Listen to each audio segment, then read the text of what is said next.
Perfect at McMahon. Another super crowd revved up for the unbeaten Stampeders, getting set to meet the struggling Argonauts. The Stamps didn't lose last week, but are snarly just the same after settling for a tie with the Rough Riders. For Stamp veterans Alondra Johnson and Alan Pitts, the challenge is to make sure the Stamps don't look past the Argos. For the Argo leaders, Calvin Tiggle and Daryl Mitchell, it is gut check time. They are playing for personal pride. The outlook clear for now, 23 degrees and a breeze out of the southwest at 11 k's. It's dry here in Calgary.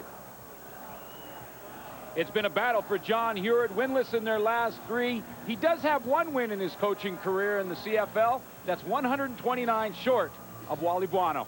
And Wally runs a tight ship in Calgary. It shows on the field and off. The Stampeders have set a standard for excellence in the last decade, and Wally's off to a near perfect start again this season.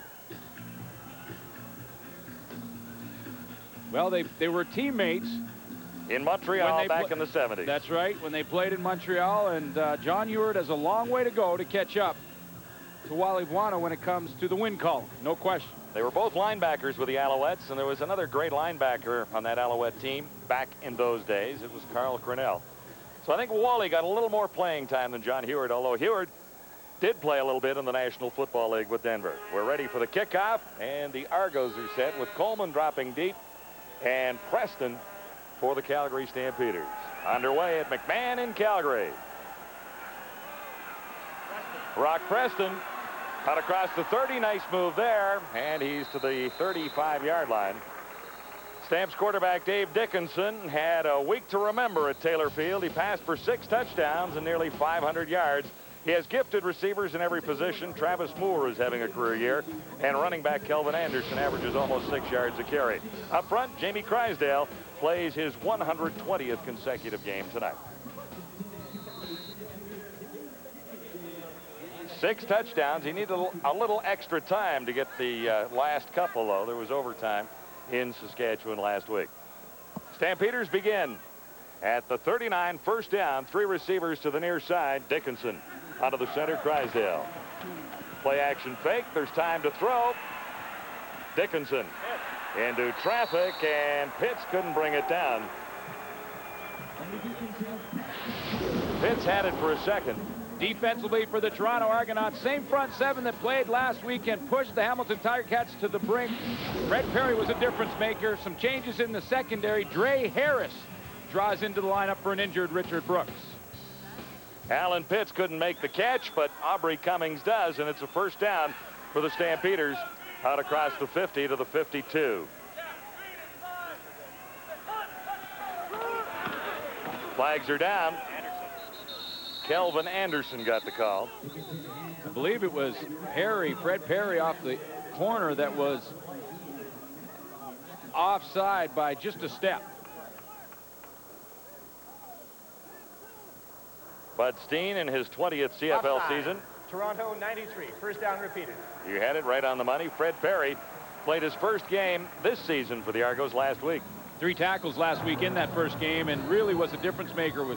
Spent a lot of time in the Hamilton Tiger Cat backfield. Thomas Rayam, the offensive tackle for the Calgary Stampeders, told me they watched him on film, thought he played a great game. It'll be 1st and 5. Stampeders at the Argonaut 53. Dickinson shotgun. Again with some time to throw and maybe time to sprint as well. He needs 5 for the first down. He'll have that. And back in the Argos secondary, a flag goes down. Way back in this defensive secondary, and it looked like it was Alan Pitts and Adrian Smith back there sort of in a pillow fight between a receiver and a defensive back.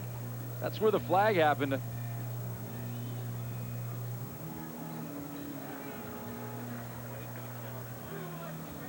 Looks like this one may count as far as the Stampeders' first down that Dickinson Legal got. contact on a receiver, Toronto 25. First down, Calgary. That's Martavius Houston, one of the real bright spots of that Argonaut front 7. An underrated linebacker in the league. He just plays well every single game, leads the league in tackles with 24. Some good tacklers he's ahead of, including his teammate Calvin Tiggle in the middle. So this Stampeder drive continues. 1st and 10 now. Argonaut 43. Another play action fake. Long toss. Bo Richter made the catch inside the 10. Mark Bo Richter, 34 yards. He has been a great story for the Stampeders. Great story, and he uses great speed on this play to run behind the coverage. Little blitz package coming from the Toronto Argonauts. Dave Dickinson recognizes it and throws it in behind the newcomer Corey Hill just in his 2nd game. He's playing on that corner against Hamilton. Bo Richter had the big game last week versus Saskatchewan. 158 yards receiving. That's a rookie we're talking about. He is tall, and he is very quick with great hands. Stampeders set up inside the 10-yard line. Flags down for early movement. Touchdown toss, and that's Travis Moore. A 9-yard touchdown reception. We'll check the infractions. Mark McLaughlin is halfway on the field to kick the extra point. There was early movement. I would think it came from the Argos side. 73. That's decline. There you go. Calvin Tiggle. Tiggle offside. Touchdown stands for the Calgary Stampeders. A very quick drive. Travis Moore is having a season. That's his 6th touchdown reception already.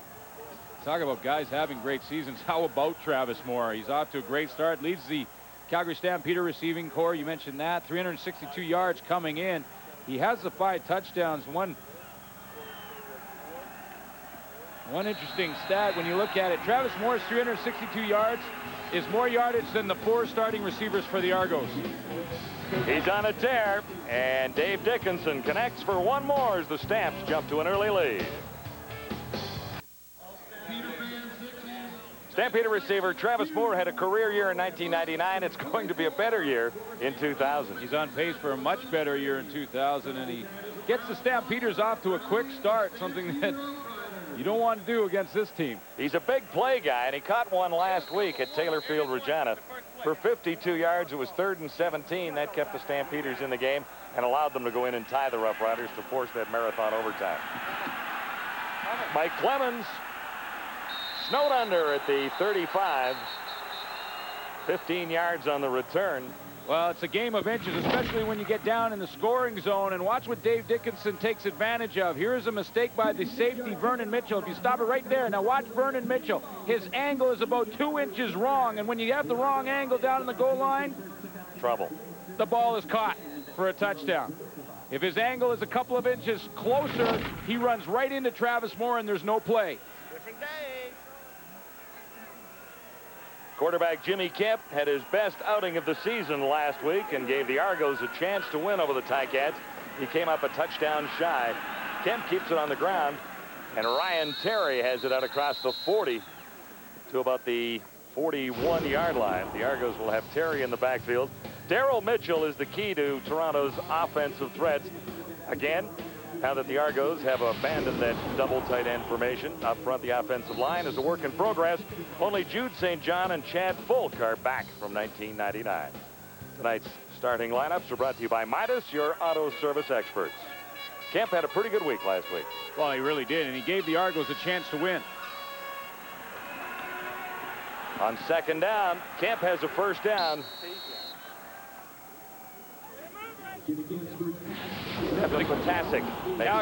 Calgary's defense looks pretty good up front. Joe Fleming and Shante Peoples, 6 sacks between the 2 of them. Alonzo Johnson, the veteran, in the middle. And in the secondary, Marcus Bradley is out of that lineup. It'll be Eddie Davis and Jack Kellogg at the halfbacks. Bradley broke his leg last week versus Saskatchewan, and he'll be gone for the rest of the year. Alondra's been in the middle of that defense for a long time, hasn't he? Read well by the Stampeders there. They're tough to run against. Well, he really has, and Alonzo Johnson is the glue that keeps that defense together. A guy that knows the system inside and out, and a guy that, when you're in the huddle with a guy and a veteran like that who's been in the same system for so long, he knows everybody's job. Anyone on that field can turn around and say, hey, what do I got on this one? I can't remember. And he'll tell them. Lots of 1 by Michael Jenkins, so this is 2nd and 11 for the Argos. And there's some movement down there. Play is whistled down, and we'll check out the infraction here. Jimmy Kemp did not put out spectacular numbers last week. Illegal procedure. Toronto, 6-7. Second down repeated. Well, he got back into an offense that he's familiar with, and that's the spread offense, and we've talked about that, and a lot of people have. But the bottom line is that John Hewart started with tight ends. It wasn't working. He's evolved now to the spread offense, which everybody in the CFL uses, and something Jimmy Kemp is very familiar with, and that's why he had more success. Yeah, and Kemp was the only quarterback he had who could have run that last week for sure. They didn't beat the Tiger Cats, but they gave them fits for a while. Kemp looks deep. He's got Mitchell and overthrew him by about 1.5 yards. Greg Frears was coming over to put a hit on Daryl Mitchell. Well, you know what? Through that pattern, Daryl Mitchell thought that he was going to throw that ball a little shorter and kind of slowed up. And then when Daryl Mitchell realized it, watch how he stops up here. He kind of looks back to the quarterback. He makes the move there. Now, see, he's slowing down there, looking back. If he keeps his head down and keeps going straight down the field, he probably catches up with that football. Noel Prefontaine has a nice average already. In fact, led the entire league with his punting average last year. Coleman has taken a few all the way back for Calgary. Inside the 20, Marvin Coleman stopped at the 30-yard line after an 11-yard return. Stampeders have their second possession when we return. Dickinson scored on his first. In the CFL, the play clock is 20 seconds rather than 40. 20-second play clock. Quicker tempo. Well, they better be a lot smarter men on the field then. Yeah, man, the respiratory system needs to be in good shape. That's pretty quick. That doesn't sound very fair. It doesn't give them enough time. They barely have time to do it here. God forbid there's a different defense. Oh, boy, that's fast. I mean, you got to get it done. I say 30 seconds. Yeah. I get him an extra 10 seconds. 20 seconds, you know, that would keep things moving and grooving. Is a win away from moving into third place all-time, tied with the great Eagle Keys on the all-time coaching list. Eagle with 131. Wally has 130, looking to get even with Eagle tonight.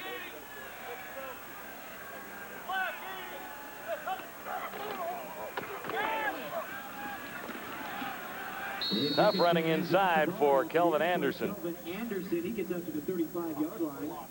Well, here's a couple of things to look for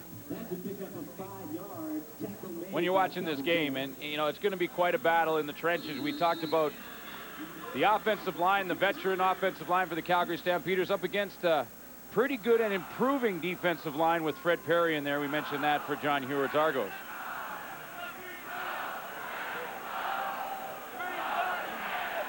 Anderson better than halfway to a first down on his first carry. And over the middle, on the money, another first down. Vince Danielson, first catch of the game.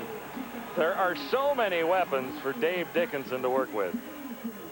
Well, there sure is, and Vince Danielson really he feels that this is his first game of the season. He's going to just run a crossing pattern. Watch Vince Danielson take off, just cross the face of Corey Hill as a newcomer, and then just keep running and run away from him. He feels that this is his first game. He's had injury problems all year. Got back in the lineup last week. Really didn't do a whole lot. Feels like this is game one, and he'll take it from here. Yeah, 2 weeks ago, he was dressed, but not in the lineup. 19 for Danielson. First down, Stampeders, just shy of midfield. Dickinson has time again. Time to unload or time to run. He's got about 4 yards.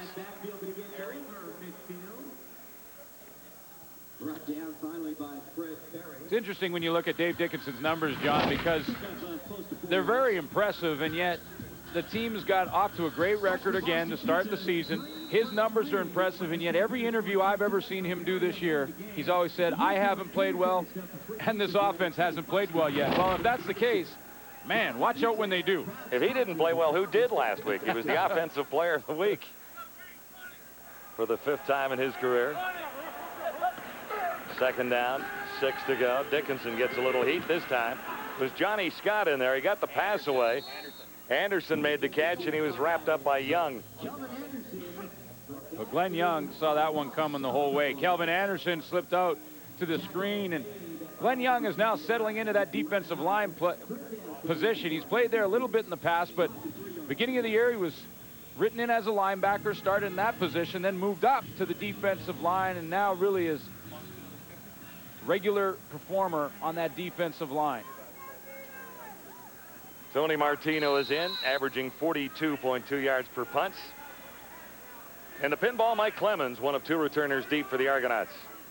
Clemens back near his 10-yard line.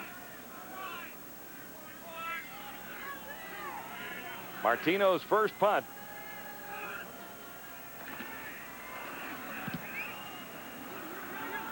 High. Coming down to Andre Williams. And flags are down as Williams is wrapped up after a 5-yard return. So what to watch tonight? What are the keys for success? Well, I think the Argos definitely have to rediscover Daryl Mitchell. That tells the story right there. 2 and 3, 0 yards receiving. They were blown out both weeks. Last week, he got back in it, and so did their team. They were competitive against Hamilton.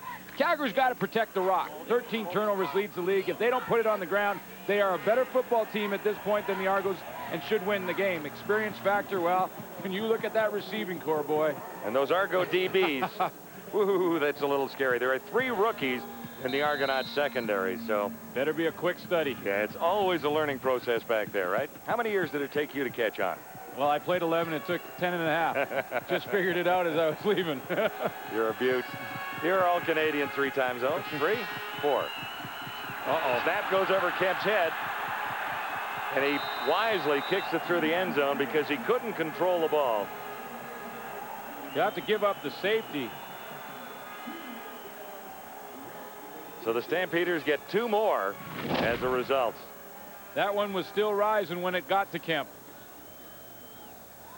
You know, and in fairness to Chad Folk, who's the center, Chad Folk's getting pounded in the back of the net every single play, and you get a little tighter when you're backed up on the goal line. That one sails right over him, and Kemp just throws it out of the back of the end zone. John Heward may have a couple of questions regarding on that play. particular play. But this is the problem. I mean, you play on the road against a team like the Calgary Stampeders, boy, you just cannot make mistakes. 1, 2 mistakes can be the difference, and he's already given up another 2 points now, coming from a deficit on the road. It's awful tough.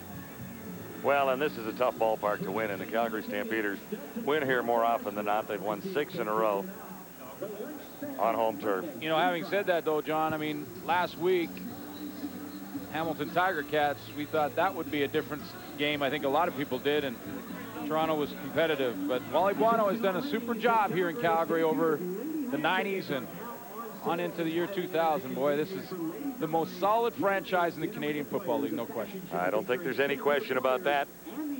Another sellout crowd. Well, not sellout, but near sellout crowd here tonight. There's a few empty seats here, but we haven't had the official word, but they were expecting a near full house, and that's what we've got. Well, for every game they've had this year in McMahon Stadium, over 34,000, which of course leads the league, and it's quite a story. When you think back to the early 80s, John, that this team was on the brink. Oh, in the Larry Rickman days. Of going under. This team was in terrible trouble. After giving up the 2 points, the Argos now have to give up the football. Marini. Little pooch kick. Preston. Coming down to Rock Preston. He's a guy who should play on a lot of teams a little bit more than he does. Rock Preston all the way out to the 40-yard line, and he might have run out of gas there. Chased down by Adrian Smith at the last second. He was a little low on petrol. You're absolutely right. Boy, but he ever makes some nice moves in the open field. He was darting with this football. Watch a couple of real great cuts right here. Little cut there, another cut there, and off he goes. Now it's a little cut there on the kicker, and away he goes. And this is where the tank starts to read E. It's going below E. We're on fumes now. We're going down. Adrian Smith prevented him from going all the way, but it is a 59-yard return for Rock Preston. So misadventure leads to another problem for the Argonauts here as the Stampeders return at 59 and have a first down at the Argo 35. Kelvin Anderson off tackle left. Nice move as Anderson may have the first down. We'll see where they spot it, and yes, he'll have a first down. Kelvin Anderson. This is how one mistake compounds and hurts you in a hurry. You have one bad snap, one little mistake in a game. It goes over Jimmy Kemp's head. It already cost them 2 points. Then they give up a return. That compounds the problem. Now they're looking at field goal range for sure. So one mistake has really compounded in a hurry on John Hewitt. Yeah, it's going to be at least 5 points. I mean, McLaughlin is not going to miss from this range. That is, if Dickinson doesn't take them all the way for the touchdown. On first down, Dickinson short of the first down, but there's a marker down. Well, there should be. Danielson made the catch. What did you see? Well, I saw some holding on Fred Perry, and the holding came from Dwayne Ford. Now, I don't know if that's what they called, but there was definitely some holding going on. If they didn't call that one. Illegal contact. Toronto 17. Oh man. First down, Calgary. Oh, boy. The rookie Corey Hill. Well, they missed it. Here's the penalty. Alan Pitts, and Corey Hill's having a bit of a night. He's already been beaten by Bo Richter. No question, he was holding Pitts off around the waist. That's a penalty for sure. But the refs also missed a holding call on Dwayne Ford. He was holding Fred Perry in a big way. Hill, one of 3 rookies in that Argonaut secondary. Dre Harris is another one, and Vernon Mitchell another. So look where the Stampeders are set up now. 1st and 10 from the 14. Lots of time. Cummins couldn't quite bring it in, and there was an opportunity there after it went off his hands for Wayne Shaw. Well, and that's what the Argos have to think right now. They have to think, let's bend and not break and just give up a field goal here. You know, they're not in the end zone yet. 3 or 4 bad breaks against John Hewitt. The bad snap, the bad return. Missed a holding call, got a penalty, and all of a sudden the Stamps are knocking on the door. 2nd and 10, Calgary. At the Argo 14. Stamps lead at 9-0 on Adidas Friday Night Football. Dickinson far side has his target. And the Argos over to wrap up Cummings in a hurry. Wayne Shaw, one of the tacklers. He had 6 tackles last week, number 6 for the Argos, or number 9 for the Argos, I should say. Aubrey Cummings really coming into his own. He has close to 200 yards coming into this game and a touchdown for the Stampeders, and that shows the depth that they have. When you have an Aubrey Cummings who's been here 3 years, you've got Andre Arlane on the roster. He's been here 3 years as a receiver, and then hey, throw in Mark Boerichter as a rookie, and there's a lot of depth here. That's 6 good quality receivers. No question about that. The good news for the Argos, Calgary will be forced to settle for a field goal attempt. Spotted at the 19 for Mark McLaughlin. He hammered that a little bit low, but threw those 2 posts down there. It still counts. 3 more for the Stampeders, who jump out on top of the Argos.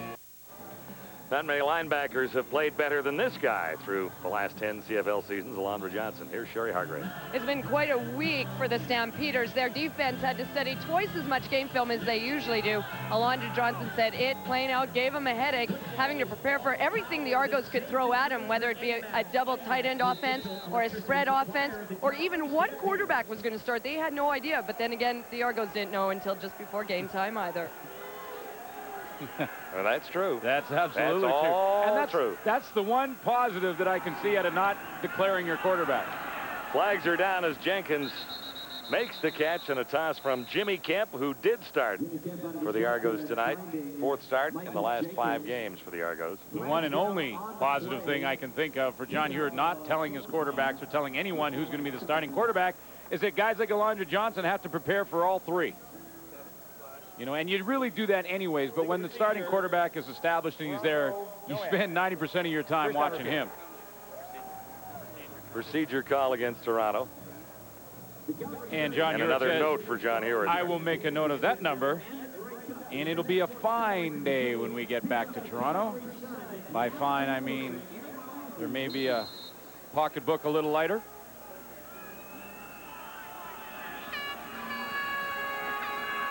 Already too many yards and penalties for the Argonauts. Looking at 1st and 15 here, and another flag goes down. Pass was for pinball, and he couldn't come up with it. Well, it's an interesting formation. The Argos just sort of spread out in a hurry and tried to do a quick count against the Calgary Stampeders. They weren't fooled. Legal procedure. Toronto 61, decline, 2nd down. That's Jerry Crafts, the newcomer. Crafts is 6'7" and 383 pounds, according to the latest weigh-in. When Jerry Kraft stands on the scale, it doubles as a fan. That's good.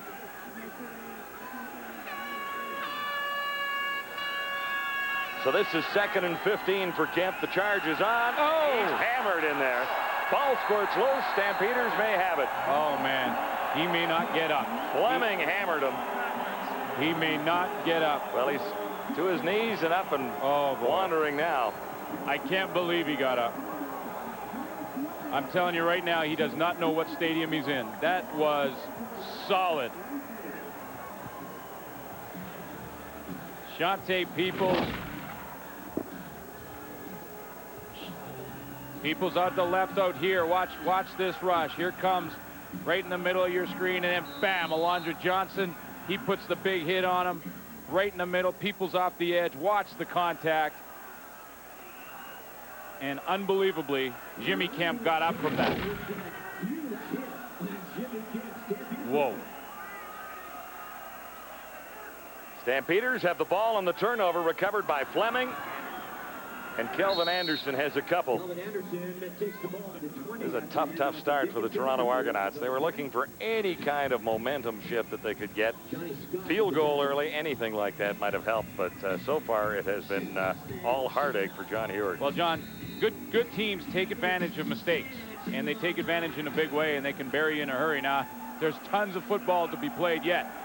And John Heward's just got to, again, try and hope that his defense can hang on, just give up 3, limit the damage, try and stay in this game. Well, and the defense held tough the last time the Stampeders were in this vicinity. Dickinson to the end zone. Touchdown, Alan Pitts. What an adjustment. 21 yards, Alan Pitts.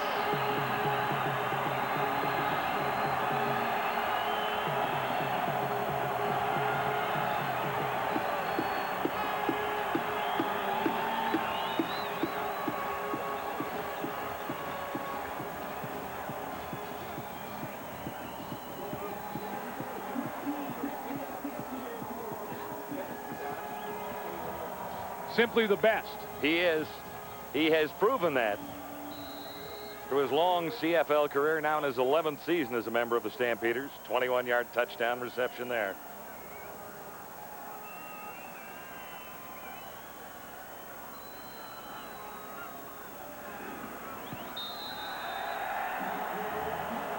Stampeders take advantage of another Toronto miscue. It's Adidas Friday Night Football, and it's all Calgary at McMahon so far. He's caught a few through the years. You've seen a couple on the field down there, I'm sure. Yeah, oh yeah, I've seen a few. That's number 114 for Alan Pitts. I've seen a bunch up here. What an adjustment at the end of the play by Alan Pitts. He simply runs a corner pattern, but watch him adjust to the football.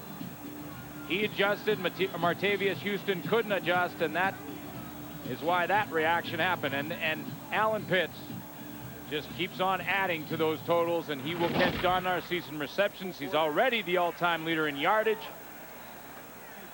I don't think you can argue that he's the best in the history of the game. I don't think there is, and it's a long list of great ones. Absolutely. Without question. Pitts hasn't had outstanding numbers so far this season. In fact, coming into the game, he was the 3rd leading Stampeder receiver. Andre Williams returning for the Argos out across the 35 to the 37. And that's where the Argos will try and get something going here. Alan Pitts, Mr. All-Time in catching footballs. There's the touchdown totals, 114 for Pitts. He's only had one 100-yard game this year. That was versus the Winnipeg Blue Bombers. But Alan Pitts has got 62 in his career. 62 games over 100 yards receiving. That is amazing. Argonauts are down by 19. Nothing has gone right so far. Jimmy Kemp remains in after taking that punishing hit from Alondra Johnson. Good move. He has Mitchell and missed him by about a yard, forcing Mitchell out of bounds. He got one hand on it. Well, Kemp missed there, I believe. I'm really amazed that Jimmy Kemp was able to shake off that hit from Alondra Johnson that he took, because he walked off the field shaking his head, trying to clear his mind and try and focus first on where his bench was. get over there and regroup, but he's back. You got to give him credit. That's gutsy to come back in there. Good on 1 of 3 for 8 yards. He had Mitchell in behind the cover at one point, and somehow they just missed connecting. Well, they got to keep looking for 87, no question. 2nd and 10. Stampeders are coming. It opens up for Jimmy Kemp. He'll have a chance to get the first down and comes up a little bit shy near the 45. He actually has done a nice job running with the football this year. He's only run it 10 times, but his average is up around the Damon Allen type averages in the 8-yard zone. So when he does take off and run, he does a pretty nice job. The lane opens up for him. He didn't see what he liked. He really didn't have time to get loaded up anyway, so get what you can. Eddie Davis had him in his sights, and there was no chance for Kemp to get outside that. Noel Prefontaine, a 49-yarder on his first punt. Travis Moore is back along with Cummings. And this will be Travis Moore's turn, back from the 5-yard line. Has a touchdown already. Not much of a return out across the 15 to the 16-yard line. What a great punt by Noel Prefontaine. Man. Woo. 58 yards that time, 11 on the return. Rod Smith, David Pratt have the next edition of Sports Desk coming your way. 2 a.m. Eastern Time, 11 Pacific. Lots to talk about. A little tennis today. Other CFL games we'll be watching for you tonight as well. And the Blue Jays and the Rangers. There's some interesting matchups today in the CFL when you have BC at Winnipeg. Bombers desperate for a win, and Bombers had an early lead there. Stampeders begin deep in their own zone, back near the 14. Kelvin Anderson still fighting as he gets to the 20.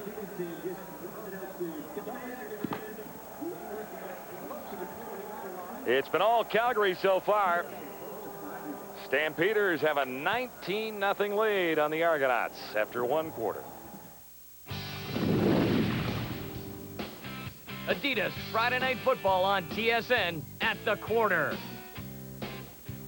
We talked off the top about Dave Dickinson's numbers. 15 TD passes already, on a pace for like 60, and Doug Flutie's record all time is 48. Best Dunnigan could ever do is like 36. He ran too much. Thanks a lot, James. I appreciate it. That's a real nice throw, buddy. All I can say, Dave Dickinson is flexing his muscles early and often in this Calgary game. Look at him here. He simply dictates to the free safety with his drop, everything to the left. His eyes are facing to the left, and then he just lofts it over the top of this goalpost here for his 14th touchdown of the season to Travis Moore, his favorite guy in the end zone there. Looks a lot like Tommy Clements in that situation. He used to spot throw a lot of balls, and if Dave Dickinson can be mentioned in the same voice as Tommy Clements, or same sentence, more power to him. Hey, 6 touchdowns this early for Travis Moore. He's quickly becoming the go-to guy for the Stamps. He'll be 30 tomorrow, but this guy still has young legs, James. And we don't want to say it is early in this game, but it sort of has the makings of what happened the other night in Montreal. Well, it is early, but the problem here is the mindset. Anytime you're down 19-0 in a football game, you start pressing. Then you have an anxiousness about you, and it plays into what Calgary does best, which means get after the pass rusher. This is a real tough situation for Toronto. I wouldn't be surprised if we saw other quarterbacks as the game progresses, James. All right, 2 other games tonight. Want to get you up to date right away on those, and you may be a little bit surprised. In Hamilton, the Eskimos leading 16-7. Less than 2 minutes left. Danny Max had a rough night. 4 interceptions in this one. Also, Winnipeg had a 14-0 lead. BC's comeback at 16-14. Bombers still looking for their first victory of the season. Interesting games to keep an eye on tonight. Yeah, I knew that Winnipeg-BC game would be a battle, and it sounds like it is. So you sort of have to feel a little sorry for the Blue Bombers. They've lost their last 3 games by a total of 7 points. I mean, that's heartbreaking. And in one, on home turf, the timekeeper didn't have a, their timekeeper. A very good... no, I'm saying in Winnipeg. In home, on home court, the timekeeper's supposed to give you that second, not take it away. Molly Buono would make sure of that here at McMahon Stadium. Oh, you betcha. Stampeders second down, beginning at the 20 here, 2nd and 5. Play action fake by Dickinson. Man open near side. Cummings has it, inbounds. And the spot will be very interesting. He should be very, very close to a first down. but maybe inches shy. Numbers after the opening 15 minutes favor guess who? The Stampeders. In case you were wondering why they're up 19-0, they got that one, they got that one, they got that one, they got that one.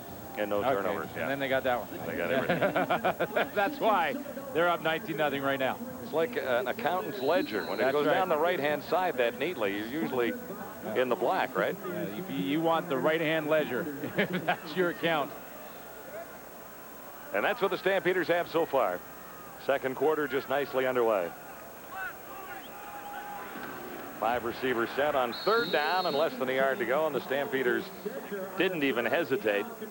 Dickinson himself for the first down. Well, you really get the feeling that for the Argos to really come back and battle back, they need a big play out of their defense.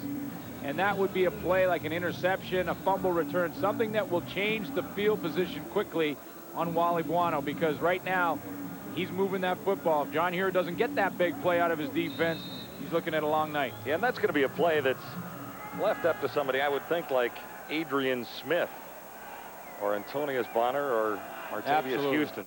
A veteran back there who can stand in and get the ball back for the Argonauts before the Stampeders are allowed to march much further. Nice fake again. Dwayne Ford has the catch and about 7 yards. Dwayne Ford does not get his hands on the football very often for the Stampeders. Well, if you're wondering how many times he's run it out of the backfield, in 4 games, 3.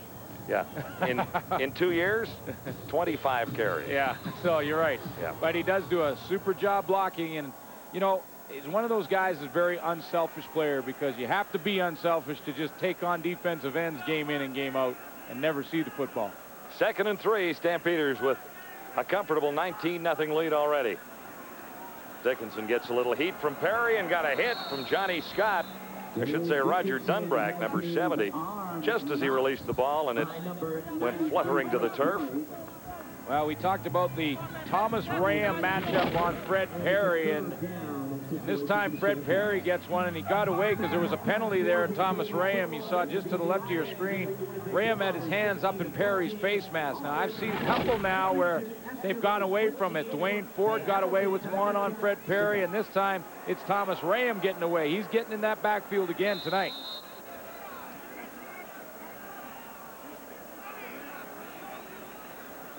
Argos will get it back, either Pinball Clemens or Andre Williams.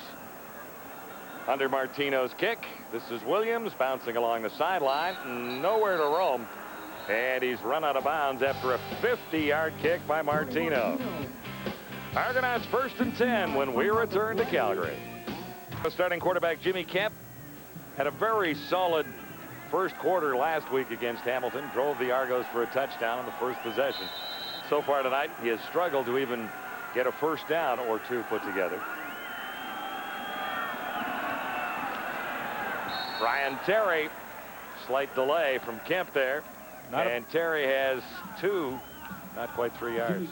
Not a bad idea to go back to the running game, although it'll be difficult to run against this Calgary defense. But you got to get Ryan Terry involved. They got a lot of running backs dressed in the Argo lineup. Ryan Terry, Michael Jenkins, Morgan Welsh. You got Pinball back there. There's a bunch of them. So might as well pound them up in there and use them. Gain is 2, 2nd and 8. Argonauts in a deep hole early at McMahon Stadium in Calgary. Kemp has Patachuk out across the 50, and that's a huge first down for the Argonauts. One of the things that the Calgary Stampeders are going to try and do defensively, watch Darryl Hall right here. Watch how he is going to face up to Daryl Mitchell. Daryl Mitchell, one of his favorite patterns is the crossing pattern. He goes across that field full speed. You just give him the ball and let him run. When Darryl Hall gets in his way, they will try and cut Daryl Mitchell off in this game. This is his favorite pattern. See how he has the bow back, and Darryl Hall is just, his whole responsibility is cut off Daryl Mitchell from crossing the field. Stefan Patasic with a big first down for the Argos. He has it again and hangs on near the 50. 7 yards there. Talked to Patasic before the game, and I said, so how do you say it? He says, pronounce them all. And it's spelled P-T-A-S-E-K, Patasic.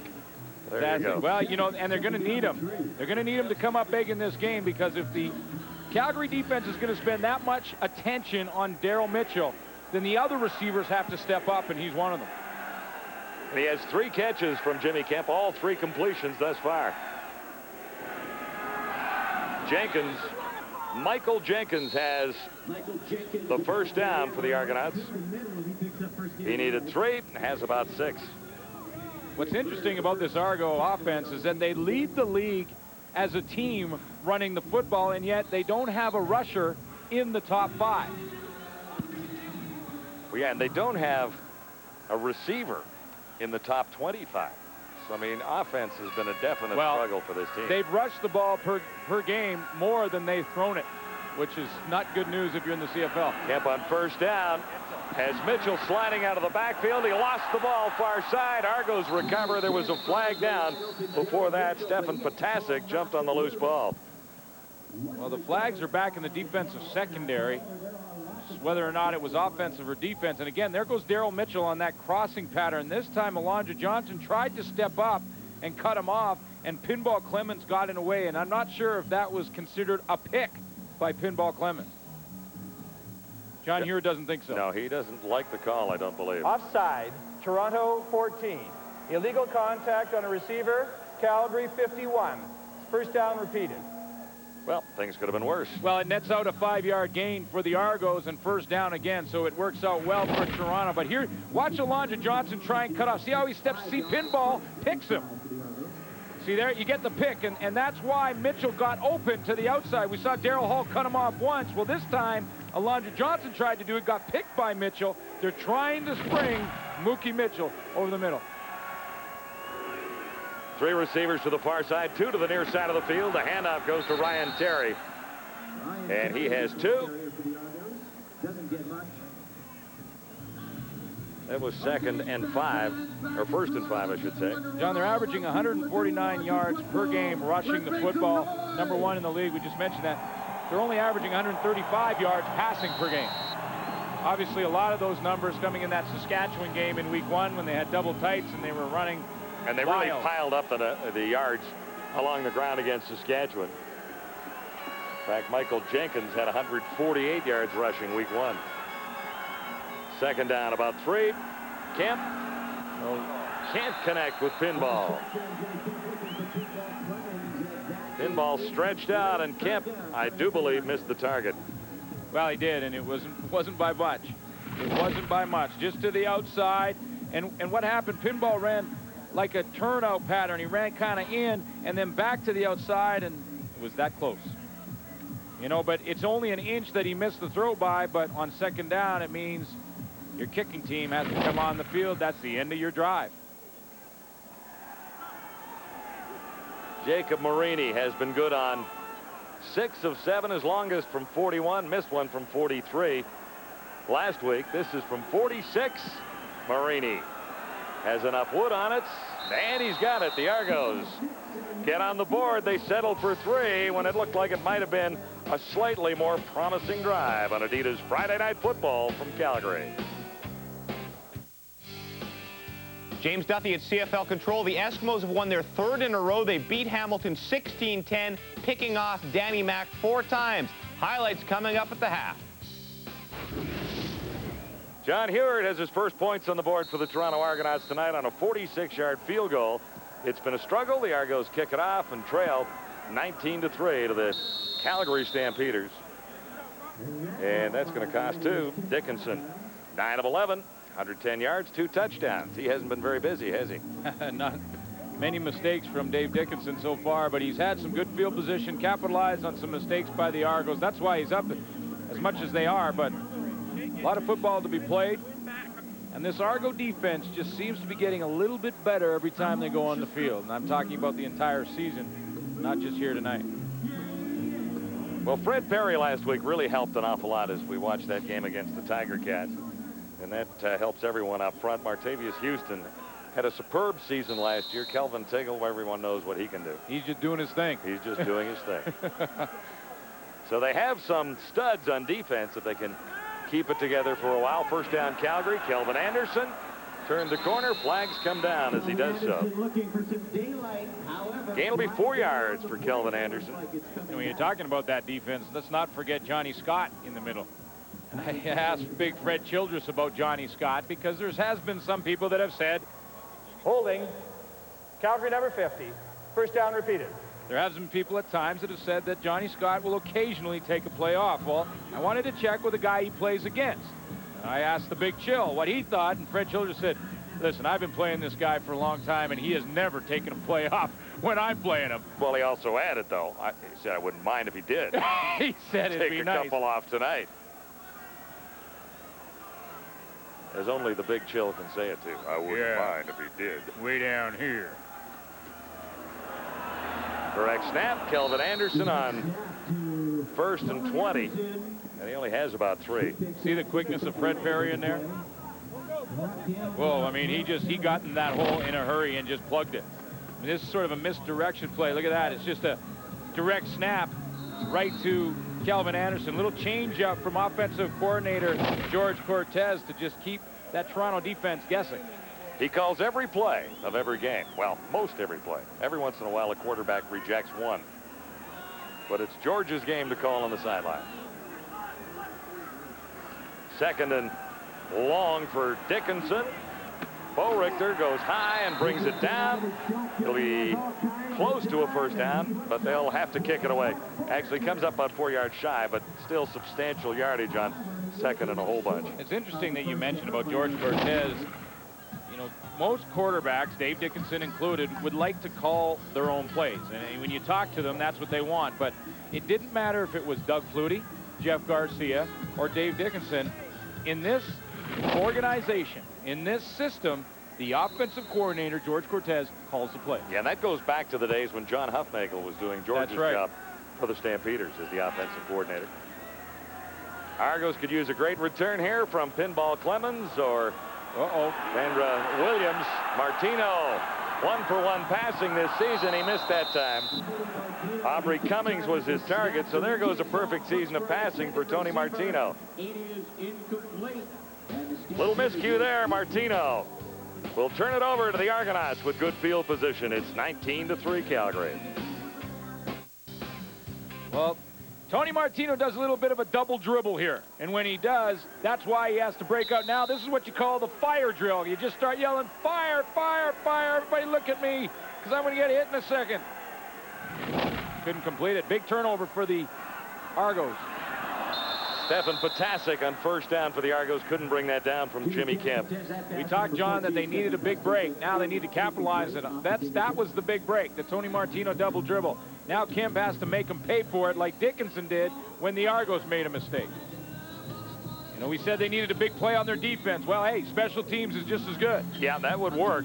They got some field position back. Now they're playing on Calgary's side of the field. But doesn't matter if you don't get a first down. Now, Heward really needs a first down from his Argonauts here. 19-3, Calgary on top. 2nd and 10, just inside the Stampeder 50. Here comes the heat. Kemp got it away, and Kerwin couldn't hang on. No catch for Andre Kerwin. The heat was coming from a guy who's having a great year in Joe Fleming, and he got some help from the safety. There's Fleming in the middle of your screen. Watch who's going to flash up here in a second there. Right up to the top of your screen is number 12, Greg Frere. So Fleming is right in his face. Frere's coming from the backside. No chance for Jimmy Kemp. He's looking right down the barrel of the gun held by Joe Fleming. So no first downs, and the Argonauts have to kick it away. Noel Prefontaine standing back near his 45-yard line. Coleman is ready to receive. Good kick by Prefontaine. Here's the return by Marv Coleman. And he was wrapped up in a hurry. Pretty good pass rush there, John. We just saw by Joe Fleming, who's got a little bit more on his mind than just a football game. Joe Fleming and his wife Stacy are expecting. Yeah, like tonight. Yeah. Or first thing tomorrow morning. And he is a little anxious, as he should be. And there she is. Can you circle her there in the middle in the stripes? Yeah, she's right in the middle, kind of right there. Oh, look, everybody's crowding her out of the picture. She's Stacy. There she is. There she is. Hi, Stace. Stacy is due tomorrow morning. Yeah, well, hopefully it's going to be after the game tonight. That's right. Because Joe keeps looking up over his shoulder and seeing how she's doing up there. Anyway, Stacy, Joe, good luck on your first. We hope it comes at the opportune moment. Yeah, like tomorrow. Be perfect. Day off for the Stampeders, and all would be good.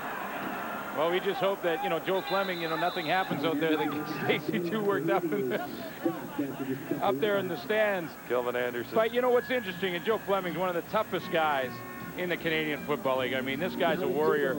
And I talked to him about going into the delivery room with his wife, Stacy, when the baby will be born. And he's a little squeamish about that. He says, everyone wonders if I'm going to cut the cord. I don't want to cut the cord. Yeah, well, he also didn't pass Lamaze either. I know. He left the course early. He failed Lamaze class.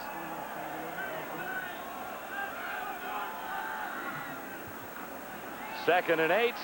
Dickinson delivers. Alan Pitts is a little short of the first down. So the Argonauts have an opportunity. 5 minutes to halftime. They should have decent field position. And what that the Argos don't want to do too often is get into man-to-man on this receiving corps. They don't want to do that. No, they don't match up well against the Stampeder receivers. Talking to George Cortez, who scouted this Argo defense for the last 4 weeks, and he said that they are a predominant zone team. What that means is they're not covering, they're not taking a man, they're dropping into areas predominantly. And they better against a receiving corps like they have in Calgary.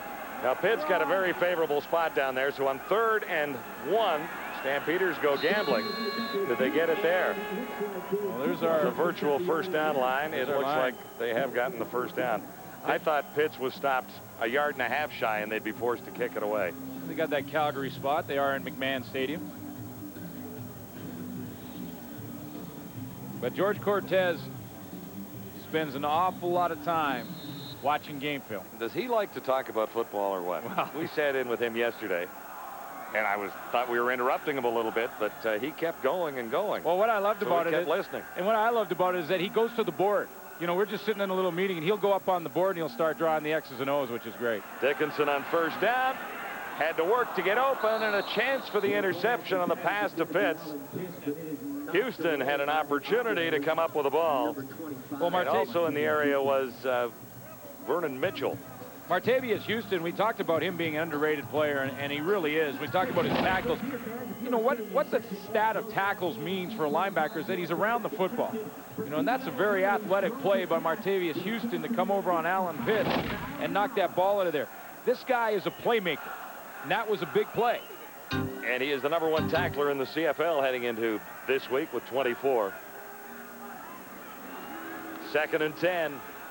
Dickinson has time and has room to run. Dickinson will come up with the first down.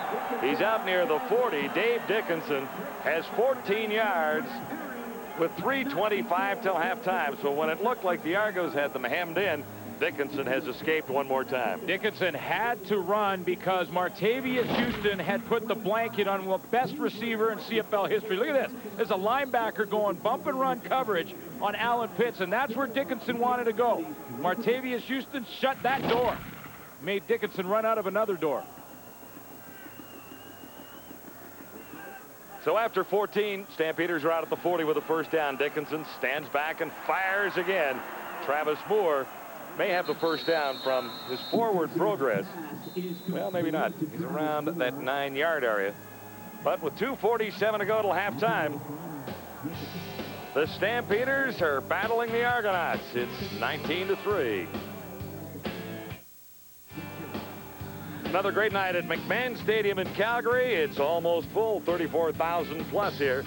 So watch the hometown Stampeders against the Argos at the half. The boys will be ready to talk about this and the other games in the CFL this night. Some interesting football elsewhere in Hamilton and in Winnipeg. So all part of halftime with James and the guys. Another second down short situation. Less than a yard needed, and that's enough. Keep the Stampeders drive rolling. Dickinson doing a masterful job of piloting this team tonight, as he did last week for certain stages of the 52-52 tie at Taylor Field, although there were some dropsies and some fumbles there. But well, one of the things that they talked about was how drained the team was after that 52-52 game, and Saskatchewan this week just went into Montreal and were pounded. Correct snap to Kelvin Anderson. And that's good for 4, maybe 5 yards, and right at midfield. So far, John, the Calgary Stampeders have started pretty well in this game. They're ahead in the score clock, but When you go into a long overtime like they did last week, starts wearing you, and it'll catch up to you in the second quarter because you're still not rehydrated. You still not have all the fluids back into you, even though it's a week later. So I think that had to be part of the Rough Riders' problem last evening when the Alouettes simply smoked them. Well, they go on the road. That was tough for them. At least Calgary's at home. And Calgary is a night later after the overtime marathon. This is Kelvin Anderson with a first down. Gotta like the way this guy plays the game. Solid running back, but he's got super soft hands coming out of the backfield too. You know the word I think of when I look at Calvin Anderson, and I think most of the coaches in the league do as well, is consistency. It just year in, year out, he's over 1,000 yards. Game in and game out, he's doing what's asked of him, whether it be catching a little one out of the backfield, running the football from the backfield. Whatever you ask him to do, he'll deliver. 124 yards last week, first down, previous play. Bo Richter makes another catch down the sidelines. He is quick, and penalty flags fly back in the Argonauts secondary where there were no Stampeder receivers. Well, the way Alan Pitts is arguing, it may be a clip. I mean, he got up and was arguing with the officials. And there he is. He's trying to plead his case right now. He's back in there, and right where Bo Richter ran down the sideline, see Adrian Smith saying, yeah, they got you. If you see the name tag, you shouldn't touch him. Rule of thumb there. 1:52 till halftime. See if we can pick it up for you here. Here's Alan Pitts going. Martavius Houston drops him off and then drops. Now watching as they come back. Little bump by Adrian Smith and a little grab. Calgary 18 on after Alan yards Pitts. The gain. flag almost hit him.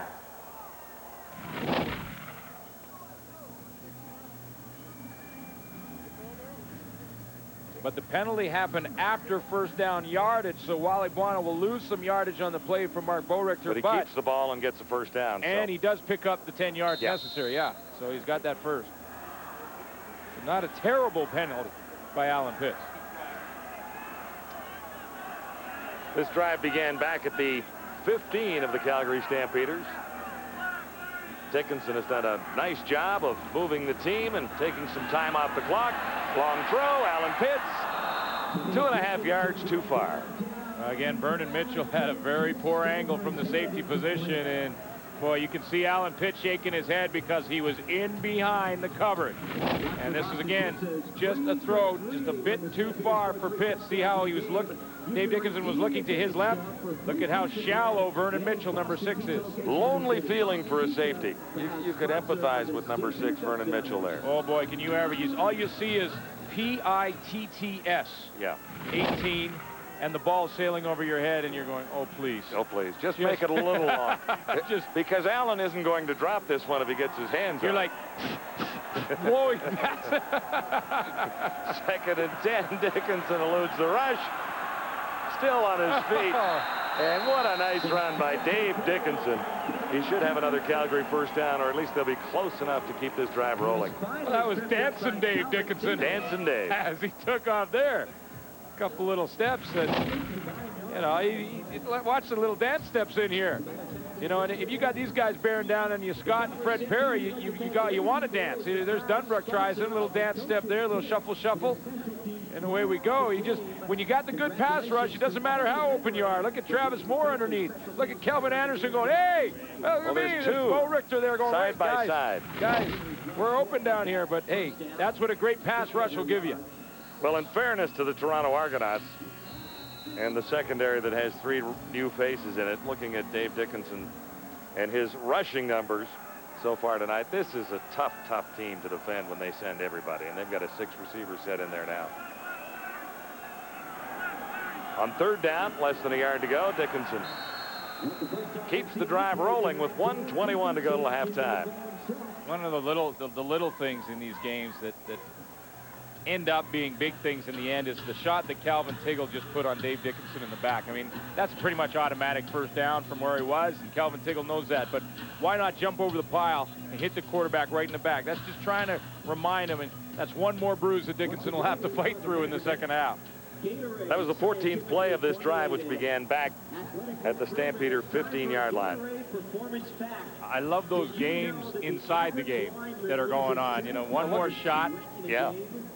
And look what Dickinson's been able to do. Take the time off the clock and keep the ball away from the Argos. Toronto had them in 2nd and long at one point in time and let them off the hook. Well, that was the Dickinson run. I mean, they had the guy covered. They wanted Martavius Houston on Pitts, but Dickinson's picked up a couple yards in this drive on the run. Another Stampeder first down. 3 receivers to each side of the field. Argos have to get a little heat on here. There's Pitts, wide open, and it bounced out of his hands. Pitts was sliding as he tried to make the catch there. And again, that ball bounced up, and there were a couple of Argos in the neighborhood, but not quite close enough to grab it. Wow, my question was, did the ball bounce off the ground or off Alan Pitts? I thought it was off his thighs. Looks like it was off his hands. Yeah, and then off his hands. Off his shoulder pads. That means that the Argo secondary still had a crack at the football. They had a crack at the interception. Now, I think they thought it hit the ground, and that's why they didn't try for it, because it was right there. There was 3 of them. 2nd and 10. Less than a minute to go till halftime. Stampeders have looked impressive again on home turf at McMahon. 4 receivers far side, 2 to the near side. Illegal formation as a flag drops. Pitts can't hang on, and another flag in the backfield. And this will be costly to the Argonauts. Well, Calvin Anderson's in the end zone. The fumble hit the ground. Anderson picks it up and goes in, but there's flags all over. I think the Argos. I thought it was... Yeah. I think the Argos thought that the play was done. Well, I did too. And I did not hear a whistle. I don't know. I mean, they're going to have to sort this out now. There were flags down early. Yeah, and I'm pretty sure that one of the penalties is going to be a procedure against the Calgary Stampeders. And that means that the play comes back anyway. And there's another flag in the Stampeder backfield. But again, for the Argos, you never assume. As long as you don't hear a whistle, you got to keep playing. And that ball hits the turf. Kelvin Anderson picks it up. There's still no whistle. He's in the end zone. Now, it depends on who the penalty is against. I feel better. Wally's confused down there, too. Well, we'll let the refs. The refs are meaning to sort it out right now, but confusion from both coaches as they wait to see what happens in this play. If the first procedure penalty is against Calgary, like I suspect it will be, I mean, watch the ends here. Watch this movement. Well, he may have been drawn. That was Johnny Scott, number 72, Argos. It looked like, and then Glenn Young was in there. Now, there could have been a late hit on Dave Dickinson. So they called that a catch? Offside. 93 on Toronto is declined. Major foul, roughing the passer on Toronto. That will be applied. The ball is dead here. Up 15, first down Calgary. Thank you. Okay, so ball was dead. I didn't think that was a completed pass. So the ball was dead. It was actually not procedure, but offside by Fred Perry. Here's the roughing the passer from Glenn Young over the middle. 2-3 steps after the fact. So 2 penalties against the Argos. The Calgary Stampeders will take one of them to get the first down. And the ball had been whistled dead before Anderson dragged it into the end zone. So there was a whistle. We just couldn't get it from up here. There you go. Net 18 for the Stampeders. 47 seconds till halftime. Calgary looking for 6 more here. Dickinson tripped up. Oh, again, a pass rush, boy. Without a pass rush, Alan Pitts has got number 115. Because Dickinson wanted him, but he had to step up in the pocket, and then he has problems with those dancing feet on this play. Because, see, he has to step up. See the pressure come? When he steps now, he's tripping over his own guys and goes down. And in the meantime, in the back of the end zone, Alan Pitts is just waving frantically. He lost a couple. 2nd and 12. Stampeders with 31 seconds till halftime. Have one more crack at the end zone here. They got Martavius Houston on Pitts. Dickinson looks to an open man. Touchdown. There he is. Alan Pitts. One more time. One more flag. And this might be holding. So Pitts thinks he's got 115. Holding. Calgary 59. Second down repeated. Good call, Wellesley. Rocco Romano. Pitts thought he had his 115th CFL touchdown, but this one will not count either. So the Stampeders have been into the end zone twice in the last 30 seconds, and neither touchdown is counted. Well, he's right over here to the right of your screen, Rocco Romano. He's working on Fred Perry, who's had a pretty good night, even though he hasn't had a snack. You see when you get your hands outside on the shoulder pad, That's where you get called holding. If the hands stay inside, even if you grab in there, it's not holding. 2nd and 23. Stampeders are at the Argonaut 25. Time has almost run out. Here's Kelvin Anderson winding up. Anderson dragged out by Corey Hill, number 17, and that will save the opportunity of a touchdown for the Stampeders, or save it for the Argonauts is what I'm trying to say. You talk about the Argos dodging a bullet. How about dodging a shooting gallery full of bullets? A couple of touchdowns by the Stamps don't count. Now the worst that can happen is they give up 3. They should have given up 7, no question. Alan Pitts was wide open on the holding call. So the Stamps will settle for just the 3-point attempt. And I would say the Argonauts are a little bit lucky. However, the defense did hang tough there a couple of times. Martino hammers it through. And that should be the last play of the first half. Stampeders in a runaway on the Toronto Argonauts. Mark McLaughlin has the final points of the opening half at McMahon Stadium. And there's still a little work to be done for John Heward, head coach of the Toronto Argonauts. Riders are riding high at McMahon Stadium like they do most Friday nights when we drop by. Everyone has fun when you're winning. Yeah, and here's a good story. Daleen, one of the bull riders in there, and I don't know exactly which one. Oh, maybe second from the left, too. She didn't have the pencil ready there. Yeah. She sang the national anthem for the second Friday night in a row. Yeah, that's pretty good. Good part of the atmosphere here. Second half is underway. And the Argos will begin around the 32-yard line. Andre Williams got it back that far. Flags are down, and here's Sherry Hargrave. Okay, Coach, obviously not the start that you wanted in the first half. What did you tell your team at halftime? Just to play football. I mean, we've been making a lot of mistakes. It's similar to 2 of the games we played already this year. And all they got to do is get back into the groove, start executing, and let it flow. Thanks, Coach. Good luck. Argonauts will begin the second half with a new quarterback. He's a former Calgary Stampeder, number 18, O.T. Sampson, who does not have a great deal of CFL experience. He is a little more mobile than Jimmy Kemp. And he does know this Calgary defensive backfield a little bit. And Kemp did not move the football effectively in the first half. It may not be the end for him, but it is the beginning right now for O.T. Sampson. Can't find anyone open at all. Has to take off. And he's back to the line of scrimmage. And that's about it. 0 on the gain for Sampson's first carry. O.T. Sampson, of course, used to be a member of the Calgary Stampeders. Had a contract problem with Wally Buono. Ends up in Toronto. And how badly would he like to play well in this game? I would think. It came down to money because Sampson was hoping to be the number 2 guy in Calgary. And when he was left at number 3 with Kopp on the depth chart ahead of him, the Stampeders wanted him to take a pay cut, and he didn't want to do that, so he ended up an Argonaut. Here comes safety blitz.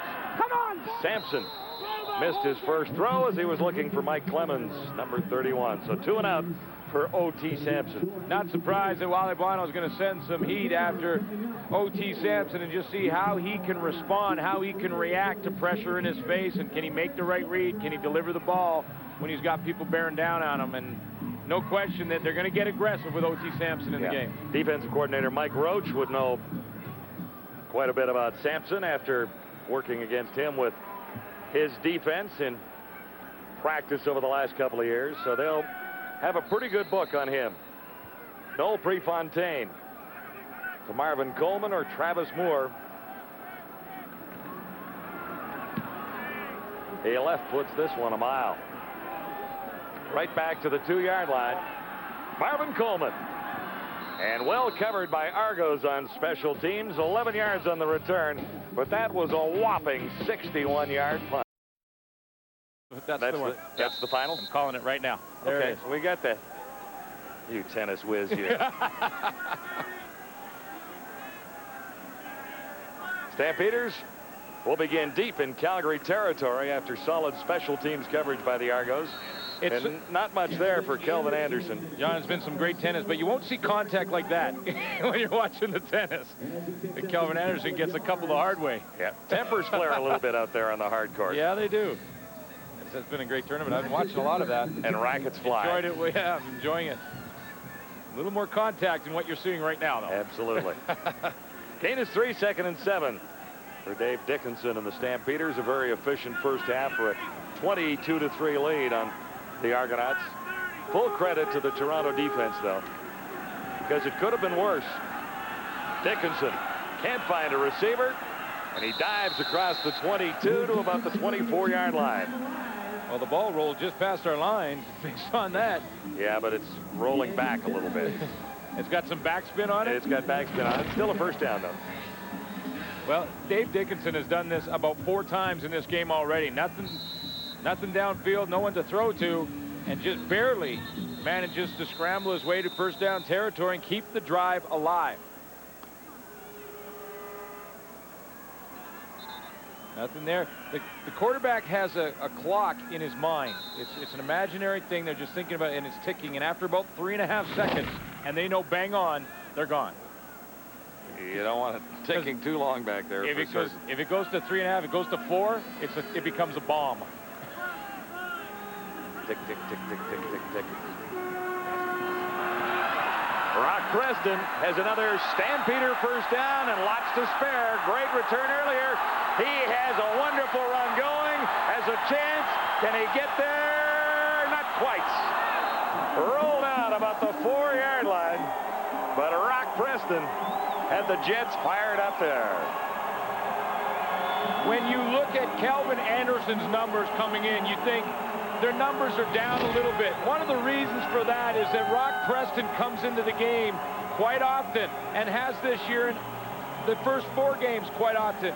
The reason he does is because he has the ability to rip off runs like he did right there. You got to wrap him up, and you got to gang tackle him. Fred Perry made an effort. Man, that was a long way for Fred Perry to go. Just couldn't catch up, and Tonius Bonner just saves the day for the Argos. Yeah, not much of a save, though. It's at the 2-yard line after an 85-yard run by Rock Preston. First and goal to go. Stampeders have the Argonauts on the ropes right here and now. 3 cracks at it from right there.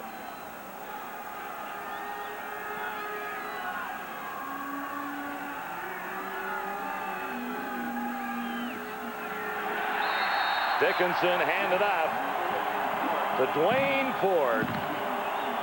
He doesn't get the ball often, but he has the touchdown there from 2 yards out. Well, Dickinson runs an option-type play, and he's got 3 options on the play. One is to give it to big Dwayne Ford. One is to pitch it out to Kelvin Anderson. One is to keep it himself. He can also throw, so it becomes, watch, here's his options. Now he moves down the line. He can give there. He can pull the ball out of there and go over here to Kelvin Anderson. It stretches out the defense and creates lanes, and you can see the lane for Dwayne Ford to run through. That's a quick touchdown. 85 yards on one play, 2 yards on the next. The Stampeders have padded their lead as McLaughlin hammers another convert through. It's Adidas Friday Night Football. Dwayne Ford into the end zone for another Stampeder touchdown at McMahon Stadium tonight. Your score in a hurry, 97 yards in 4 plays, 2:28 the time. It was all the Rock. It was the Rock.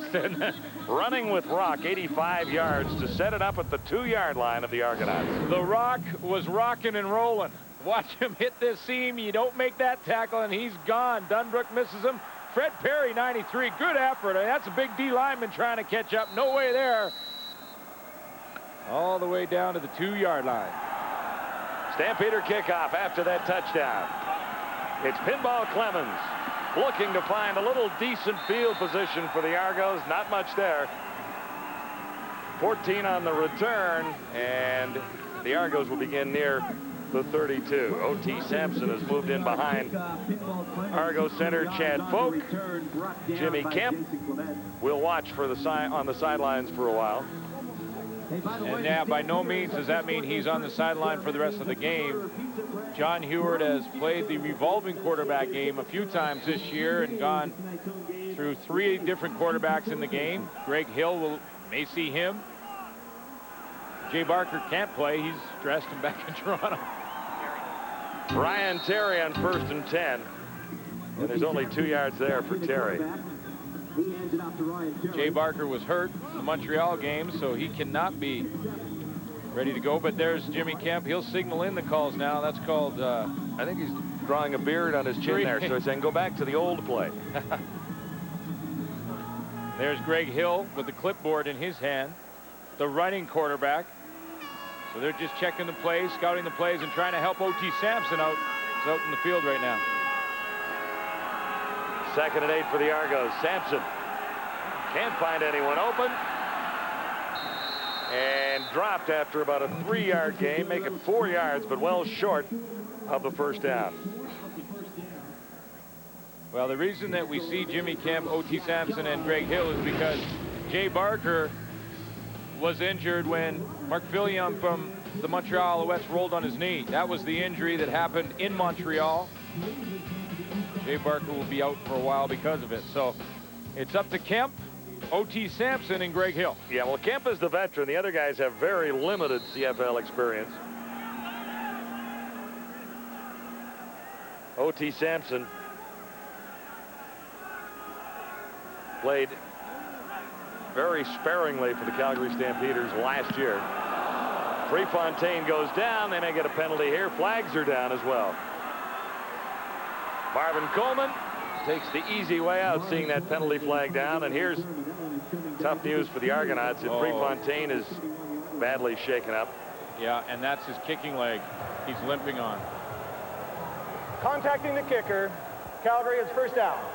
Dan Disley, number 8, was the guy that came in, and if you're going to go for the ball, you got to get a piece of it, or you can't hit the kicker. You see number 8, he's right in the middle of your screen. Here he comes. You got to get a piece of this football. Ball got underneath his hand, and he jammed right into Noel Prefontaine. Grabbed that knee immediately, and real bad news for a guy who's been, you know, a real plus for the Argos. Yeah, they're also going to lose their leading active special teams tackler. Prefontaine can't get back into the game. He leads the Argos with 3 special teams tackles so far this season. Mitchell turns the corner, and he's into the Stampeder bench. 9 yards for Darryl Mitchell. First reception of the night. We talked about what the Argonauts had to do to stay competitive, and they had to get it to him before this and more frequently. Well, they just have to keep looking for him, because you know what happens when he gets the football in his hands like he has right there? He gets a 1st down. And you know, that's what he can do with it. That's why no matter what the coverage you're seeing as a quarterback, no matter which quarterback's in the game, find 87. Now, Calgary knows that too, and they're going to give him a lot of attention. But he'll still find a way to get open. Mitchell comes up about a yard shy. This will be enough for the 1st down. Ryan Terry out to the 40-yard line. So the Argonauts have a little something rolling here now. Well, they got a break on the roughing the kicker penalty. Now it's just a matter of whether or not Noel Prefontaine is badly hurt, because a good break on the field and yardage could turn out to a bad break injury-wise for the Argos. Here's the kick. Here's the penalty. Right in the side of the knee. And Disley goes down, and so does Noel Prefontaine. 1st and 10 at the Stampeder 42. Sampson at the controls. Kerwin goes high and brings it down for the Argonauts and spins to within a yard of the 1st down. Well, there, O.T. Sampson, this time he recognized the blitz. And you saw Jimmy Kemp on the sideline go over and pull him aside on the previous series before we got the roughing the punter call. Here's Sampson. Now he recognizes he's going to get hit. All he has to do is go to his one-on-one inside target. That was Andre Kerwin. You see here, look at them all coming. Look at them all. Here comes the free one is Greg Frere's the safety, but they're all back there. Throw it before they can get you. He picked up 8. This will be 2nd and 2. Jenkins.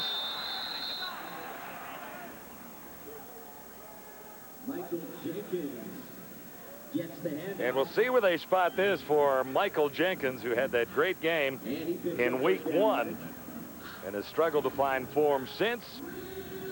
How close? You know, and at 29-3, it's not a bad idea to stick with your running game, and you got to keep that secondary and the linebacking core for the Calgary Stampeders off balance a little bit. Even though you're behind by as much as you are, the Argos still have to keep thinking that they have to stick with their game plan. Jenkins got the first down.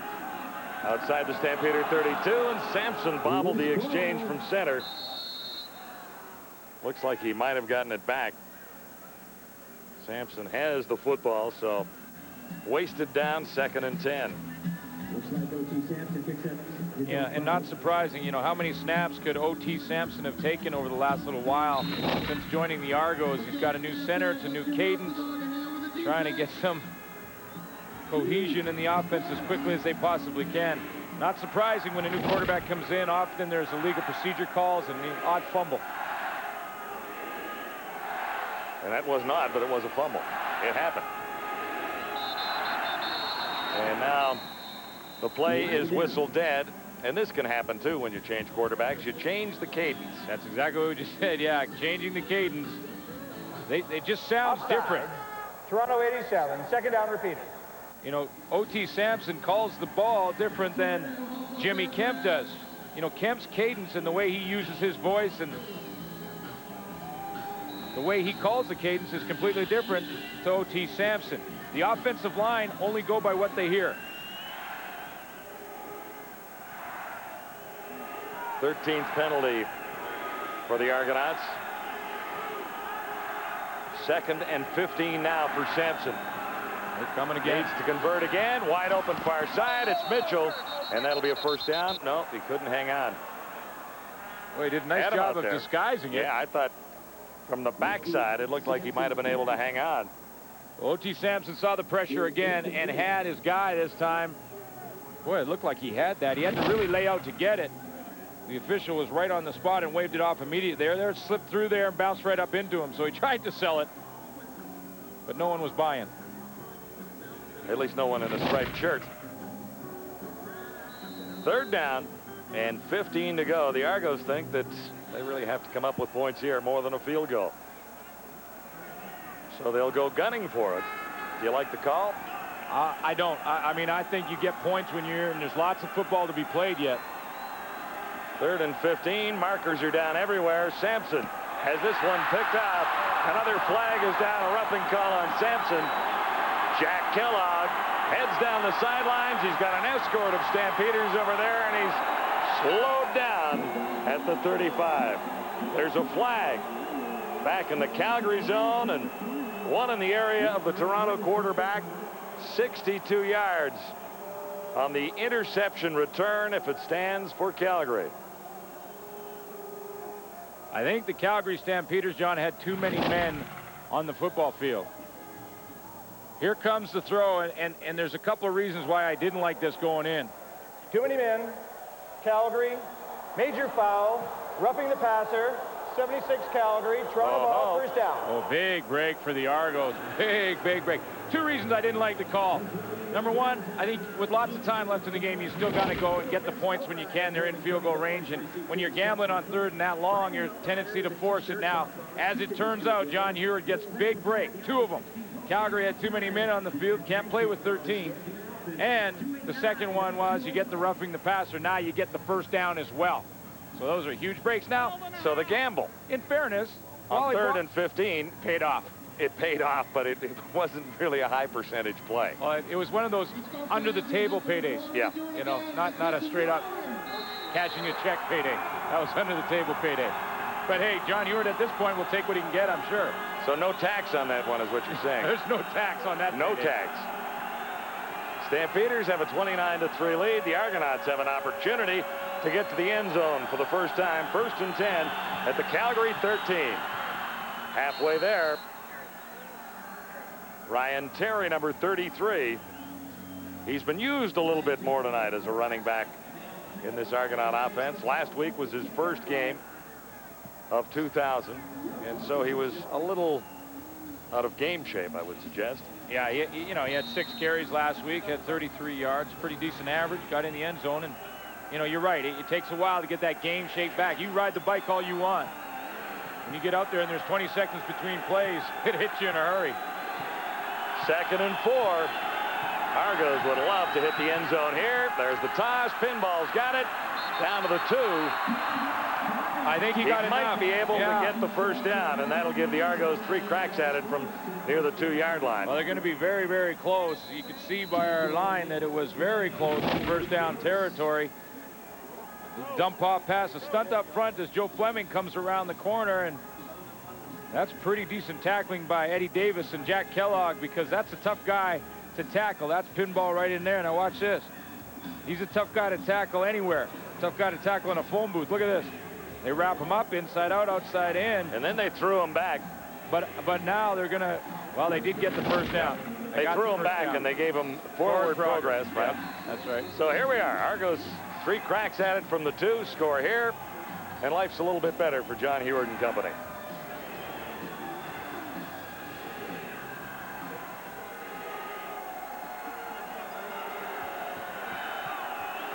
New quarterback in there. That's Greg Hill. Likes to run, but he hands off to Terry. And I didn't see a signal down there. No, they haven't yet. They haven't. Greg Hill's in the game. Suggested touchdown. I thought he was in. Yeah, and they're celebrating like he was. They just, I guess when you're in McMahon Stadium, your signal is not quite as vocal. It was the silent signal. Well, let's take a look. We got the good angle here. Greg Hill's in the game because he can run this option better than anybody. Yeah, clearly in the end zone. I thought he was, Glenn, but I really didn't see any official down there. Well, we're way 6 points. We're way up here. And you're in Calgary. Sherwood Schwartz, the Argonauts owner, knows it's a touchdown. He's standing behind us here and will join us in a couple of moments for a little chat. Anyway, the Argos have the touchdown, and that was a rather interesting drive, aided by a couple of penalties, but the Argos have their first major of the night. Brian Terry up and over and through. Oh, there's the signal right on the line. One card at Safeway. Available there, and here's the guy who'll sell you the tickets, the Argos owner, Sherwood Schwartz. How are you enjoying being a football owner? Did J.I. tell you everything that was going to happen when he got you into this? Well, I have to tell you, my feeling was I really should be stamping my feet and crying, but I'm a little too old for that. I did that when I was 3. Having any fun? Not tonight. No?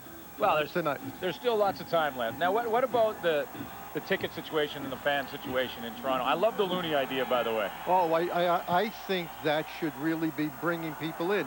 I really don't understand why we haven't had a significant crowd up to now.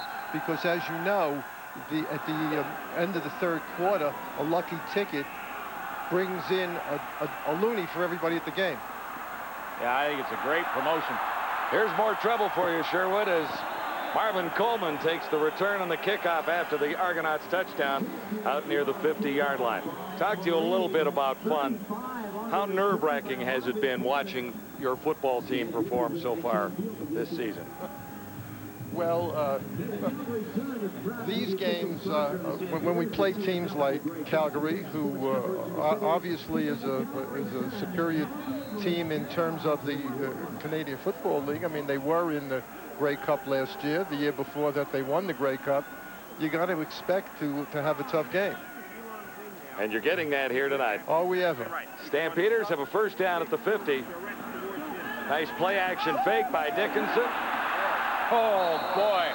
Big hit. The owner's got to love the hit from his free safety. Yeah, that was Dwayne Ford making the catch. He held on. And Vernon Mitchell made him pay the price. He just goes down the seam, and Dwayne Ford is not used to running the open field, and that's a big hit on a big man. Vernon Mitchell just lock and load and deliver. Less than 3 minutes to play in the 3rd quarter. The Argos trailing the Calgary Stampeders 29-10. Well, this is obviously, Sherwood, a situation where, I mean, this is a new coaching staff with some new players trying to put together this organization in a hurry, and it's going to take a little longer than 3 or 4 games. Yeah, absolutely. I'm glad you feel that way, because that's the way I feel, too. Kelvin Anderson for a couple more for the Calgary Stampeders. John Heward has been under some fire from the media and the fans, I would think, too. Sherwood, have you had anything to say to your coach personally to be a little more fan-friendly and to maybe help you get a few more fans in the seats to give a few more loonies away to? Well, I think John is trying to devote himself completely to getting the team into a position where we will win a couple of games rather than get the fans in the seats. Well, I know, except that, you know, there has been some adverse reaction to his style. Well, what I like is your understatement.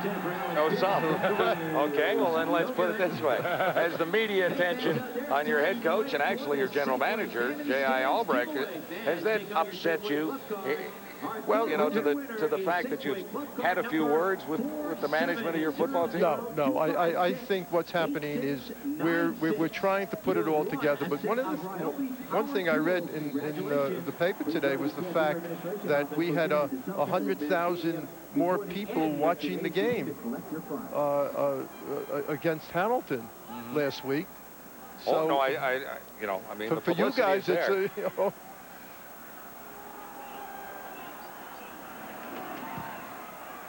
Mark McLaughlin hits the post. Oh, there you go. There's the break, Sherwood. I'm not leaving. Can I help you with this game? You can stay right here for a while, sure. Well, I mean, it doesn't get any easier for your team, Sherwood. I mean, and I guess the question that has to be asked is, how patient can you be with the coaching staff? Should this game fall, this is a tough schedule that you're looking at here that you got to go into, take on. So, I mean, how patient can you be with this coaching staff?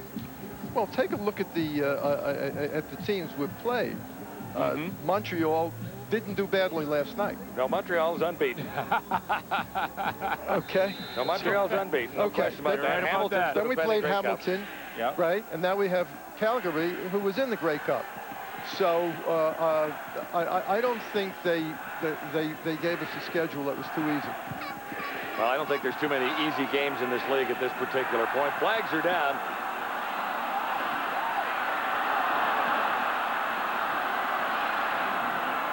Interesting play developing there. O.T. Sampson ran for a lot to pick up 9 yards. Lots of talk about your quarterbacking situation and the head coach not announcing who would be the quarterback. Would you like him to be a little bit more open about his starting quarterback week to week? Illegal procedure. Well, I think he may have a problem himself deciding who the quarterback is going to be. I think that's an interesting point because he has told us he hasn't been able to make up his mind a couple of times. But is there a breaking point for this organization to try and get things turned around when you look at the schedule? I know you've said you wouldn't be adverse to making changes if it were absolutely necessary. Well, there always is a breaking point. But I don't think we're anywhere close to that because, as you pointed out, we've had 3 of the toughest teams, Montreal back-to-back. So, and we're just putting this together. Well, and again, a big game against Winnipeg coming up next week. Here's your last chance to put in a plug for putting a few more people in the stands. Tickets are available, I'm sure. Well, we have a few left. And just remember that every ticket that's purchased has an opportunity to win the Loonie. Yeah, I think that's a great promotion. And we saw in the one game in Montreal, someone won over $20,000 with 20,000 fans. Should be a good crowd for that Winnipeg game because that's a big game, and it will be a big game for both clubs no matter what happens this week. Well, I'm looking forward to seeing some of the people who are watching this game come to the stadium and get an opportunity to win some money. Now, Sherwood, we're going to be there as well. If I bought a ticket, does that mean I can have a chance to win, or am I out? Uh-oh, Sherwood, here you go. That was not one of our better plays. No, here's Jack Kellogg with the interception. He had one earlier called back. And the Argonauts turn it over again. Sherwood, you're a brave guy hanging in here with this football team in the early stages. I know you're going to try and make it a success, and I'm pretty sure you will because you've got the right attitude. Thanks very much. I really appreciate being on with you guys. All right. Thanks. Nice to meet you. Now, we'll continue monitoring this team, though, so keep those guys in line. Okay. Thanks to Sherwood Schwartz, the owner of the Toronto Argonauts. Well, a little rollout, trying to move the pocket from O.T. Sampson, and throws it right to Jack Kellogg. And when you don't get a lot of reps with the starting group, mistakes like that can easily happen. Not sure where the receiver's going to go, not sure where the quarterback or when he's going to throw it. Here's Rock Preston. Nice fake and a pitch from Dickinson, and then Matavius Houston came over and cut Preston down. It looked like a more substantial yardage might be available there. But Houston made a good defensive play. What's up, everybody? Trying to do this thing after bad performance last week. Made a good defensive play. What's up, everybody? Trying to do this thing after bad performance last week. Greg Hill is still holding the clipboard, but who knows? There's lots of time left, and got a whole quarter. We may see him in more than just short yardage before this is over. Stampeders have rushed for 171 yards. The Argos for 48. Dickinson on 2nd and 4. End zone toss. There's the touchdown. Boy, that looked simple. Alan Pitts has another one. 14 yards this time. Stampeders have offensive weapons everywhere in the backfield. And not many better than Alan Pitts, who's got a couple tonight. Well, again, you know, we talked about it right out at the start that this is an inexperienced secondary. I mean, you have Adrian Smith. He's your experience on one corner, and you have Antonius Bonner. But that's only one side of the field. So you can work a whole side of the field if you're Dave Dickinson and just try and exploit inexperience. And they have done that tonight, and can't get much more experience than Mr. Pitts. 4 for 47 and 2 touchdowns for Alan Pitts so far tonight. Mark McLaughlin hit the upright with his last kicking attempt and hammers that convert through. Check out the scoreboard. Stampeders have a 36-10 lead on the Toronto Argonauts. And here's Alan Pitts into the end zone once more.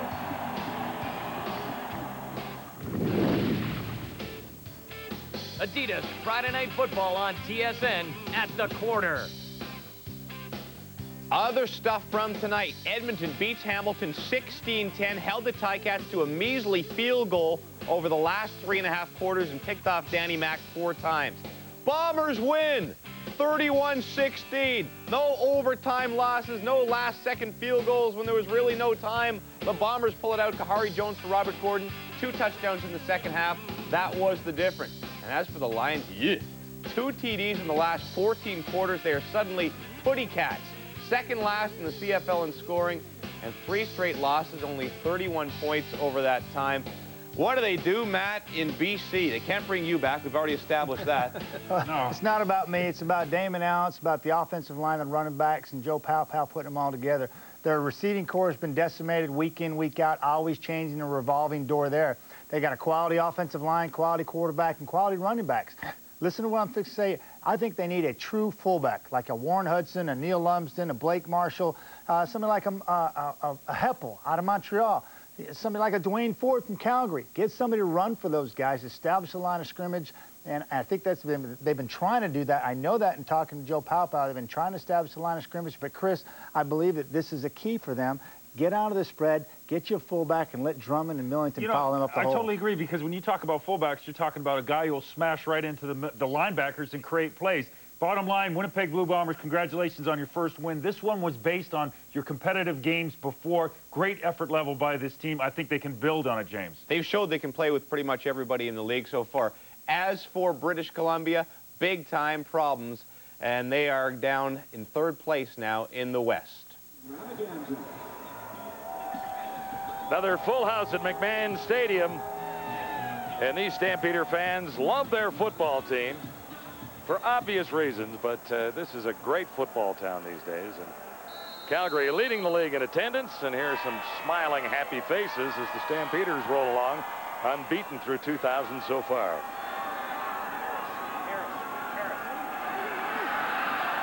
Returning for Toronto is Harris, and he's wrapped up by Eddie Davis and Aldi Henry. On the sidelines, Sherry Hargrave. I'm standing here with Shante Peoples, and you're holding little yellow footballs, and you're not on the field. What's up with that? My fiance's in the crowd, and also people that I live with. They've been trying to get a ball since game one, so I'm going to go ahead and pass it to them. I think you're lying. You have an ice bag on your right hamstring. Tell me about that. Well, I kind of strained it last week. And, you know, in the first half, defense didn't really play a lot. And I think I got tight, and I didn't stretch enough. And it's just a play when I was going hard, and I probably wasn't loose enough, and I just strained it again. Thank you. Good luck. Johnny Peoples had a solid first half. He's really been a welcome addition to the Calgary Stampeders. Long pass, far side. Jenkins makes the catch on the toss from O.T. Sampson. And Al, John, I mean, it's a little easier to go out and hand footballs to the fans and to your fiancé and whoever else when you're up 36-10. And when your team is putting up numbers like the Calgary Stampeders are, you can take a break if you got a bit of a hamstring. Yeah, the Stampeders down that right column get a check mark in every little box there. 25-19. 20 first downs in 3 quarters is pretty impressive. Yeah. Alan Pitts has the 2 touchdown catches. And Dave Dickinson has really maneuvered his football team all over the field. You know, it's interesting talking to Sherwood Schwartz, and we talk about what a great job the Calgary Stampeders have done and what they've done here in the stadium. It's packed. It's over 34,000. This is an organization that's building brand new from scratch, basically, with a new owner, new coaching staff, trying to put people back in the seats. The bottom line is these things take time. And you go back to the 80s, this Calgary Stampeder franchise was in big trouble. We mentioned that. And now look at them. It can turn around.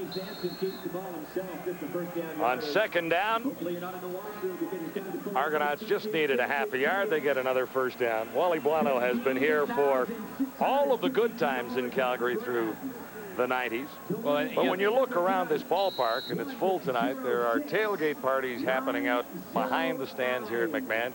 And Sig Gucci, the Stampeders owner, did take Sherwood Schwartz on a little tour before the game to show him at least a few of the things that were going right in Calgary and maybe explain why. Yeah, and he looks at that and he says potential, you know. Well off target. But, you know, the reason the Calgary Stampeders have been so successful is not only Wally Buono and what they've done on the field, although that's been outstanding really for the entire 90s, but also everything they do behind the scenes. This is a first-class organization, and the word that always comes to mind when I walk into this stadium, whether it be a press conference run by Ron Rook or talking to the owner or walking into the office, it's professional. It's professional from the top all the way to the bottom of the organization, and that never changes. And over time, it pays off, and it's paying off right now for the Stampeders. A long toss. Mitchell makes the catch out at the 45 in front of double coverage. So they finally get to Darryl Mitchell a little bit late in this football game.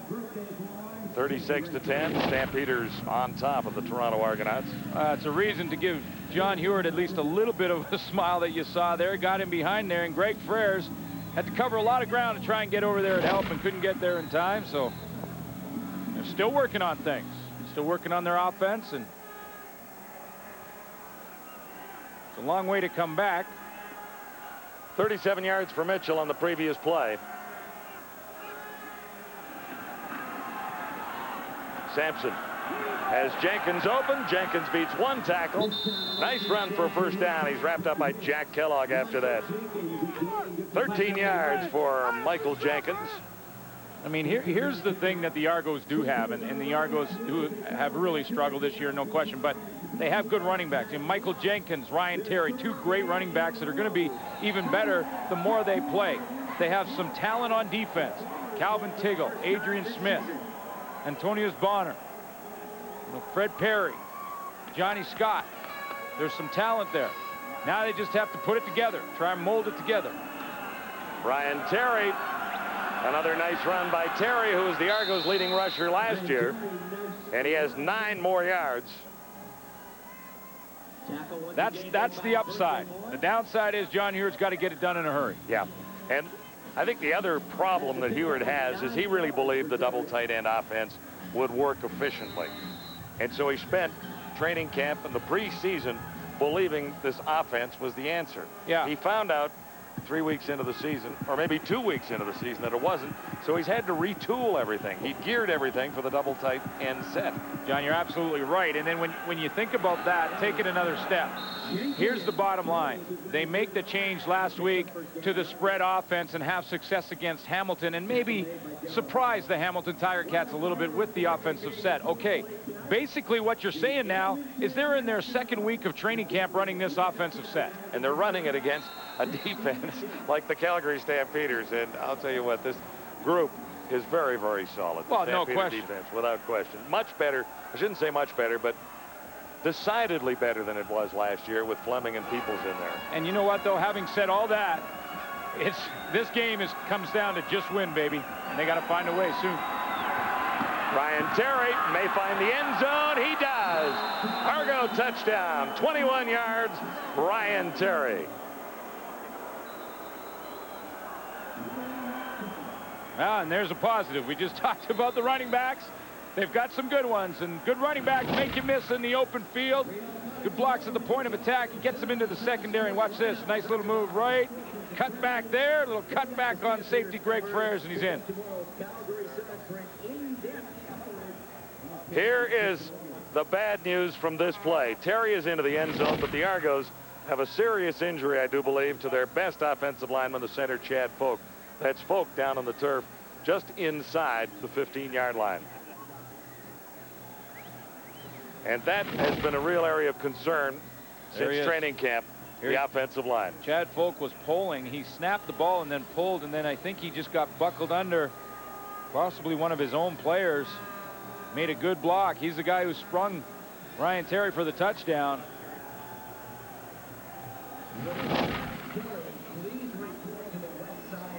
So Terry with a 21-yard touchdown. 9 carries, 60 yards, make it 59 yards, and a couple of touchdowns for Terry tonight. But this is of great concern to the Argos because Chad Folk got spun by Darrell Hall. Yeah, and this is devastating because this has been an area right here. He's right in behind, pulling this way. He's the center, Chad Folk. Now watch him pull out there. He turns up, turns the corner, and he's going to turn on Darrell Hall. See, he turns right there and makes the block, gets pushed back, and goes down hard. He's going to come right towards you, 56. See, he's facing this way, and he's trying to hit this way, and he may have twisted something in there in the process as he turns back, because it's a pretty good hit that he took from Darrell Hall. So it was the block that sprung him, and that's a good sign right there that he's getting up and walking off. Yeah, it looked very serious down there when he was unable to move at all. And favoring his knee, but he's off under his own power for now, so hopefully Chad Folk won't be lost to the Argos for too long, or they're in big trouble, I think. Well, this is one of the things that John Heward said as well. He said that they ran tight ends early in the league or in the year because they were having problems on their offensive line. They finally feel like they've put that together now, and they're getting better every game there. They go to the spread. That's another reason they wanted to get out of tight ends. They think the tackles and the line is playing better, and they don't want to lose a guy like Chad Folk now. So the Argos have a touchdown, a 21-yarder from Ryan Terry, but they're a long way in arrears to the Calgary Stampeders, trailing by 20 as it stands right now. Nice run by Ryan Terry. Peter fan, here's the Argo kickoff.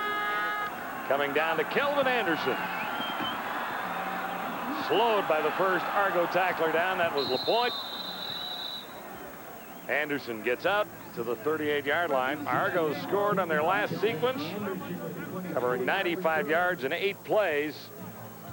Well, we said at the beginning, get Daryl Mitchell involved in the football game. You've got to get him involved. That was the key for the Argos for us. Rediscover Daryl, and when you discover Daryl can do some damage. And this is the key play, and this is why the Argonauts are on the board for major.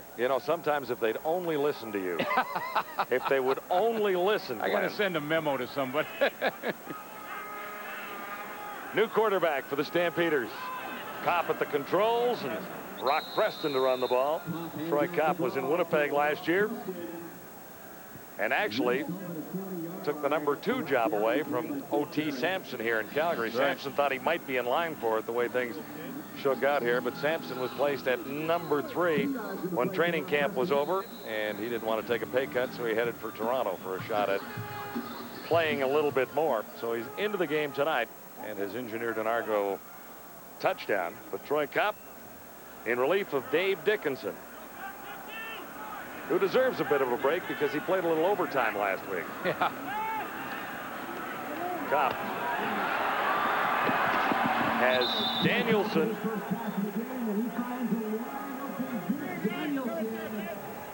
You know, it doesn't matter what gear you put in the machine in Calgary, it just keeps on moving on. Vince Danielson has 17 yards. 17-yard pickup on the play. Pretty good night for Dave Dickinson. Didn't throw for a lot of yardage, 207, but the 3 TDs, and you know, he was playing on half the field because of a couple of Argo mistakes, and Dickinson rolls along in TD passes.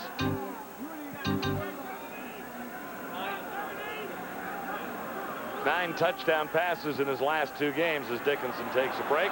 It's not bad. Kopp looks for a touchdown on a long throw to Aubrey Cummings.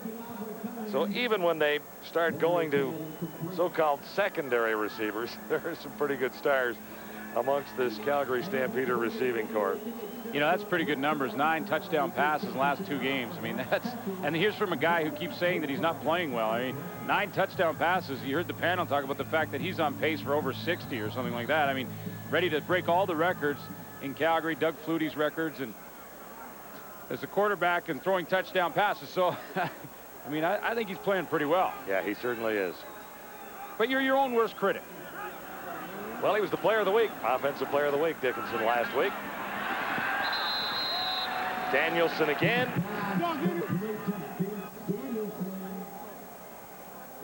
So Troy Kopp wants to put a little something on the board. He wants a touchdown for starters, but he wants to move this football team when he gets the opportunity. Oh yeah, and he wants to impress the coaching staff. You're only as good as the play, your last play, and you got to be out there. You got to show the Wally Buono that, hey, if anything happens to Dave or for the future, I'm ready to go and I can move the team. And that's what Troy Kopp is trying to say right now. 3rd down. About a yard to go, and that should move the chains one more time for the Calgary Stampeders. 7:24 to go till full time. You mentioned Dave Dickinson's overtime getting a rest, and there's some talk now in the league with the overtime format and the way it's changed, where you start on the 35-yard line, whether or not the stats should count in the record book. And, you know, half the argument I can understand is that, you know, you're starting on the 35, you really have to drive the field to score points. See how close this is. There you go. Stampeders moving again.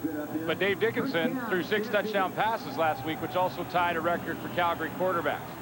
You know, some are saying, yeah, but he did a couple of those in overtime.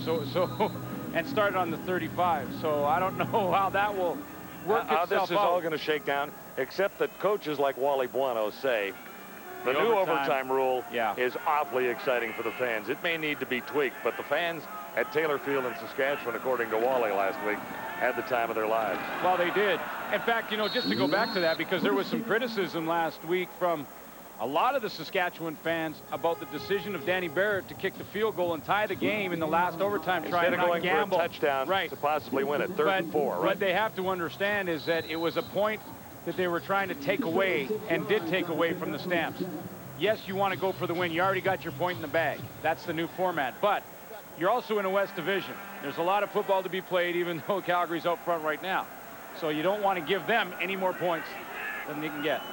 Well, others would say it's not the Saskatchewan Roughriders chasing the Calgary Stampeders at this time. You know, and the other side of that argument is the emotional lift that the win gets if you make the gamble. But the bottom line is you got to look at it at this early stage in the season and say, hey, who knows? You could have an injury down the way. Calgary loses a couple players to injury, and all of a sudden it becomes a race again, and we got to think about every point in the standings that count. And so, you know, I don't question at all the decision by Danny Barrett to kick that field goal in overtime, but it is exciting and it's gaining momentum. You don't question, or you just sort of wonder about the options? I don't. I just know that a lot of people did, and I just Stampeders content with head coach Wally Buono to grind out a couple of first downs here. Rock Preston has been working down there. 5 carries, 105 yards, as long as that brilliant 85-yard run tonight. So there's a few bullets in Wally Buono's gun, isn't there? Yeah. He doesn't have them just in the gun either. They're in his belt, and he can just pull them out anytime he wants. Kopp got hit as he fired. Loose ball after the catch. Argos recover it. Calvin Tiggle has the football, number 73, still standing. Travis Moore had the ball, lost it. Calvin Tiggle ends up with it. So have to work again. But then again, when that song was done, did they ever work again? I don't know. I'm not so sure that they ever had too many after that. Stephen Potasic was the intended target of O.T. Sampson. Argos dodge a bullet here. Martavius Houston created the fumble that was picked up by Calvin Tiggle. And so the Stampeders don't get to the end zone on what looked like it might be an easy trip. Well, Troy Kopp paid the price and went down. Travis Moore is playing on a bad ankle. He was holding the ball outside of his body, and it gets stripped. That's why the Argos have it. Tassick couldn't hang on, of course. This is 2nd and 10. The pinball, Mike Clemens has it and stopped well short of a first down. I count 3 flags down there. Yeah, and O.T. Sampson there, he's got to go pick up the helmet, because they were coming, and they were this is what you call headhunters. They're headhunters. And the headhunters are on their way, because it doesn't matter what point in the game. Calgary's still blitzing. Lonja Johnson in there free. He gets the head. He takes the head right off. Or actually, the helmet. The hat off. They took the hat off. The helmet right off. Calgary 51. But you can't get up there. You can't get your arms up there in the face of the quarterback or around the neck. That's exactly what Lonja Johnson did. And that is the penalty. That used to be an old teammate. That's not right.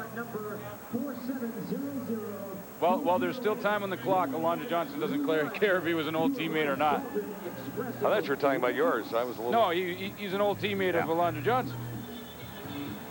O.T. Sampson started the season in Calgary, in fact. It was actually interesting. I talked to Jack Kellogg, and Sampson in the warm-up came over to him and said, hey, and he says, are you getting the start tonight? And Sampson said, oh, I don't know. We don't know who's starting until they kick the ball off, basically. But Jack Kellogg says to him, he says, well, you know, in some ways, I hope you do. But in some ways, I hope you don't, because we're going to have to come after you. Yeah. And I'd hate to see you get hurt. So the talking was going back and forth between the old teammates at the beginning of the game. 4:37 till full time. The Argonauts on the verge of losing their 4th in a row. The game story thus far. Good start for Alan Pitts. Couple of touchdowns. Dickinson, 9 touchdown passes in his last 2 games. Ryan Terry. Yeah, plus for the Argos. Rushing. Stamps have racked up a lot of points. You know, you could give an honorable mention up there, too, in the game story for Rock Preston. Yeah. Here's the pinball coming up a little shy of the first down, but he hangs on to the ball. That's what you call the wheels falling off your team. The wheels are falling off right now. You know, you talk to pinball, too, and, you know, you always wonder where pinball is in his career. Is this the last year for pinball? And you know what? There are a roster full of players that are trying to talk him out of retiring at the end of this season. Yeah, well, if he's going to make up his decision, make up his mind, make his decision, hopefully it's well after the season.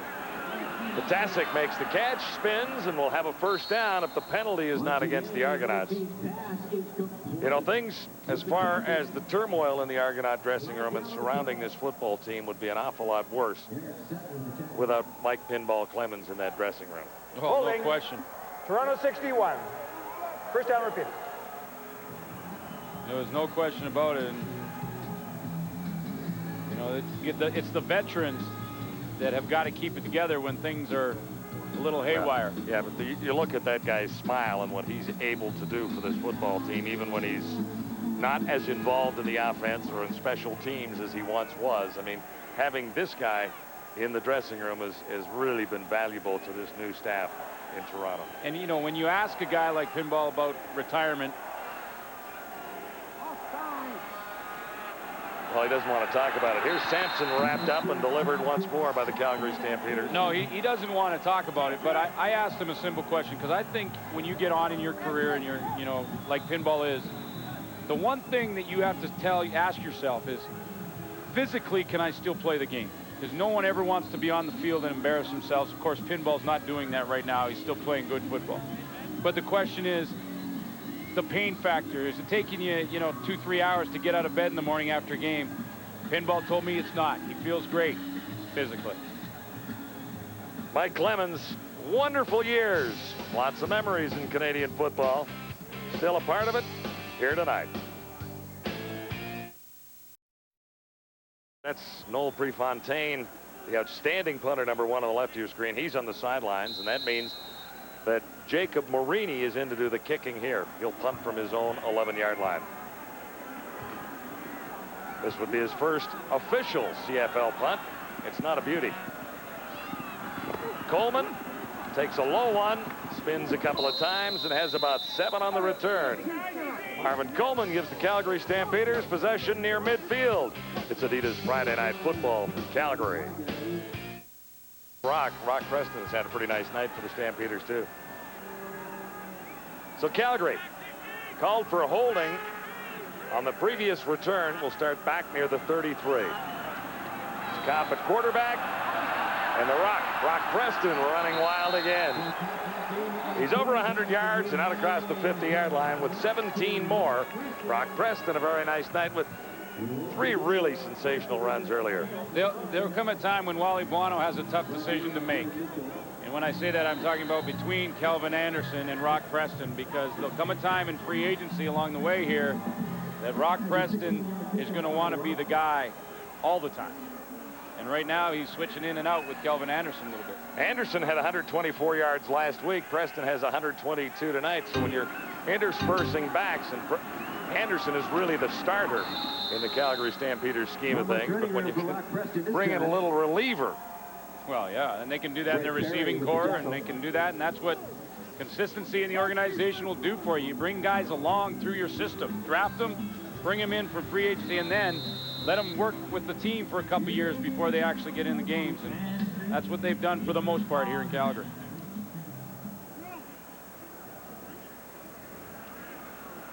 There's Kelvin. We'll just take a break until next week. Only 1 yard on the previous play. This is 2nd and 9, Calgary. 1:59 to go. Kopp. There's this one out. Alan Pitts can't run under it. Kopp looking for Alan Pitts, but good coverage on the play from Smith. Couple of touchdowns for Alan Pitts, number 114 and 115 in a wonderful career. Rewind it this way. A lot of people here in Calgary were saying that, what's wrong with Alan Pitts? He's just not having the numbers in the year that he's used to having, and it's not I got off to the good start. Well, after watching this game, they may say, yeah, it's the old Alan Pitts we know. The guy that's in the end zone doing the dance. Andre Williams is deep for the Argonauts, standing near his 15-yard line. Toronto down by a bunch and just hoping for an opportunity in the final couple of minutes to put a little something more on the scoreboard. Martino's kick, not deep. Williams to return, and he's tracked down. Stopped in his tracks, in fact. It's Adidas Friday Night Football. Another Stampede celebration.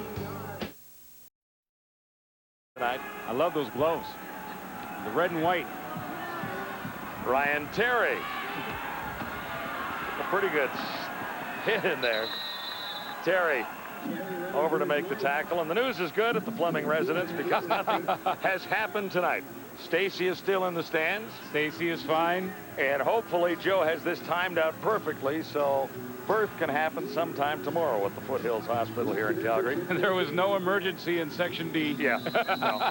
So obviously Stacy is as comfortable as she can be sitting in the stands at a football game, and at this stage. Due tomorrow. Due tomorrow. That's the day.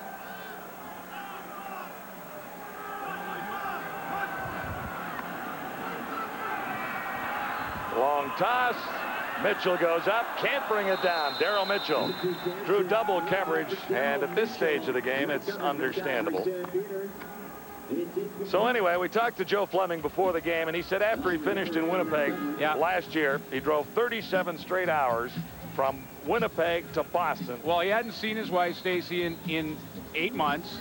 So he drove straight through. He said he missed her so much, he drove straight through for 37 straight hours to get home. Yeah. So while they've been sitting around in the last little while, expecting their first child, they did the count back. And yes, folks, he did arrive home on November 11th. So that'll just tie right into tomorrow if everything's on time. Exactly 9 months later. Okay. Well, congratulations to both of them. And yeah, hope all goes well. Hope all goes well. Stacy and Joe. So far, the timing has been good. Yeah. 1:11 to go. Hey, we've got a doubleheader next week on Thursday nights. Key game for the Blue Bombers, who got a win tonight. They go into Toronto at Skydome, and then later Calgary at BC. So the Blue Bombers finally get into the win column after 3 straight losses. 3 losses by a total of 7 points. Now, in International Falls, Minnesota tonight, Bob and Mary Bowrichter have traveled a little bit north to catch the game on TSN this evening. Well, they're watching their son Mark in his 5th CFL game. Well, what they're doing is they're walking around the little bar they're sitting in out there, and they're going, yeah, that's my boy. That's my boy. So, hello, Bob and Mary. Hope you're enjoying the game. And Mark had another nice night tonight. 3 catches for 60 yards. He is the product of Hastings College in Hastings, Nebraska. Argos with their backup kicker in the lineup, and it's not very deep for Marini this time. Final note on Bowrichter. Bob Bowrichter, Mark's dad, was the athletic director, is the athletic director at Hastings College in Hastings, Nebraska. And the reason he's in Calgary is that he was in the Hastings, Nebraska organization.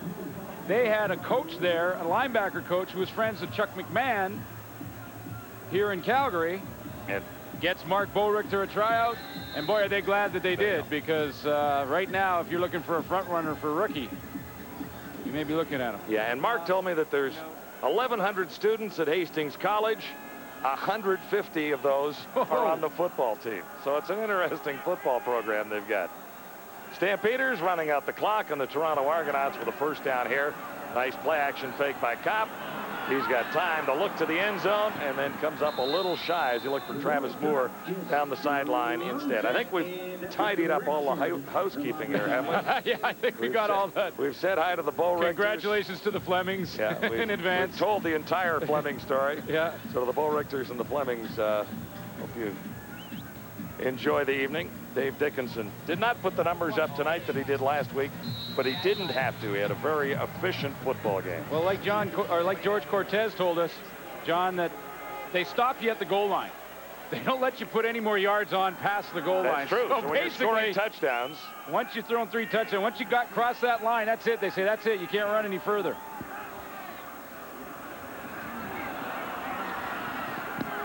And that was almost picked off. Kopp should have held on to that.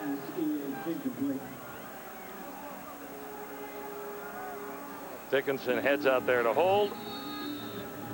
3 touchdown tosses, a couple to Alan Pitts. Stampeders set up inside the 10-yard line. Yeah, it took took advantage of some early mistakes by the Argos. There's Travis Moore playing on a bad ankle. Here comes the Alan Pitts show. There's the first one on the corner of Montavious Houston. A great adjustment to that football. And then it's Pitts on Houston again. Slips him inside this time. Comes up with number 2. Now Dickinson into the game to hold on this field goal try. And he works very closely with George Cortez, obviously, as the #1 quarterback. Cortez talking about there's only so many yards you can pick up in a game. And it was his wife who, after the Stampeders had played a couple of pretty good games, didn't have quite the sustained amount of offense. She said, well, you guys didn't play very well today. You didn't play very well, and that's when he turned to her and said, they stop us at the goal line. Yeah, we can't count anymore past that. If we're scoring touchdowns, we can't get all those yards. McLaughlin is a little bit wide on that one. So 48 seconds on the clock. So he was laughing about that yesterday. And in truth, you know, the more you put out there for your football fans or hockey fans, if you're watching a hockey team, same story. If you won by 5 the night before, they want you to win by that many, well, the night that they're there to watch. But what about the job that he has done? You know, a lot of times when you're evaluating coaching staff and an offensive coordinator, you'll say, yeah, okay. You look at a guy and you say, okay, yeah, they had Jeff Garcia, or they have Danny McManus. That's why they're great. It really has less to do with the offensive coordinator. But George Cortez has worked with a bunch of different quarterbacks. He did last year. He's worked with different running backs. Whoever he plugs in, they are productive. And that is telling you one thing, and that's telling you that George Cortez is getting it done here in Calgary. 48 seconds to go. First down, Argos. Sampson, the quarterback. Tasic makes the catch, and he has been the most productive receiver, at least in number of catches for the Argonauts tonight. That's number 5 for Stefan Tasic. Out of Laurier, the all-time leading receiver in school history there. Yeah, and in fairness to John Hewart and this Argo team, I mean, we pounded home that Daryl Mitchell's got to be involved and wasn't tonight. But, you know, the Calgary Stampeders are a great football team, and they know that too. They spent a lot of time trying to shut down Daryl Mitchell. Miscue there. Sampson was lucky to get the ball, fired high, and was almost intercepted. Jenkins was the target, and there was an opportunity. You know, that's why Potasic has the big game. They spend more time covering Daryl Mitchell. I mean, it's pretty simple. You know, when Travis Moore has big games, it's probably because there's a lot of people around Alan Pitts on the night. He will draw some attention. So that's where the wide receivers, when slot back, Stefan Potasics of the game, that have to elevate their game when there's a lot of attention being paid to the star.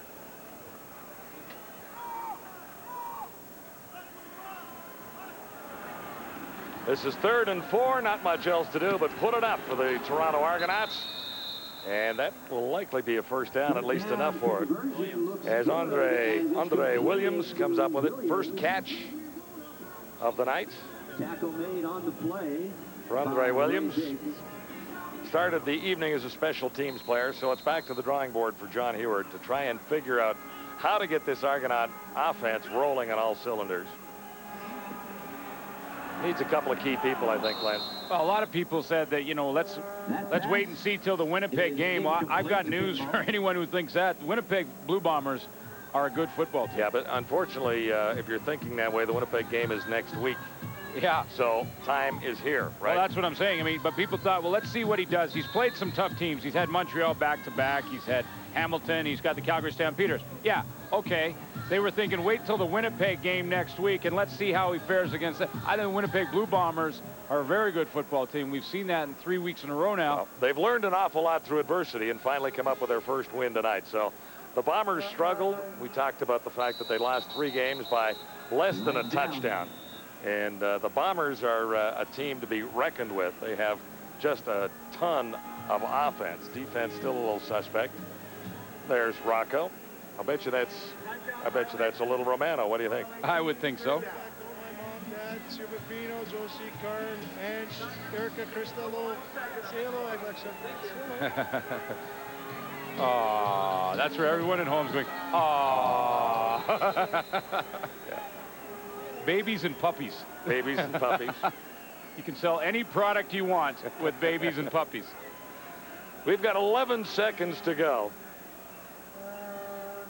And this will be the end for the Argonauts. Mercifully, Williams makes his 2nd catch in a row. Short of the first down. And still 6 seconds on the clock. And I'm not so sure the Stampeder offense really wants to go back out onto the field. They end up with a turnover there, and they were sitting on the bench, resting comfortably, just sort of watching the rest of it unfold. Yeah, they'll just go and kneel a couple of times, but sometimes pictures speak louder than words.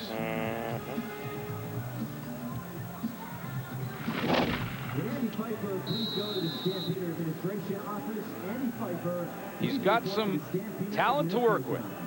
Not necessarily all the talent he needs. No, it's not an abundance of talent on the Toronto Argonauts, offensively in particular. The defense held in tonight in a lot of situations against a pretty good football team, but they didn't let the Stampeders run roughshod over them all night long. I mean, this score could have been a lot worse in favor of Calgary. Yeah, it's family night down on the Stampeder sideline. Kelvin Anderson. Wave to the camera. Wave. There you go. Hi, sweetie. Thought there was restrictions on roster size. Isn't there not? That roster's growing. She wasn't all that impressed about her first appearance on television. You might be a little intimidated. There's some big oak trees standing down there that she's standing beside. Well, let the fireworks begin. There's the owner of the Calgary Stampeders, Sig Gucci. He is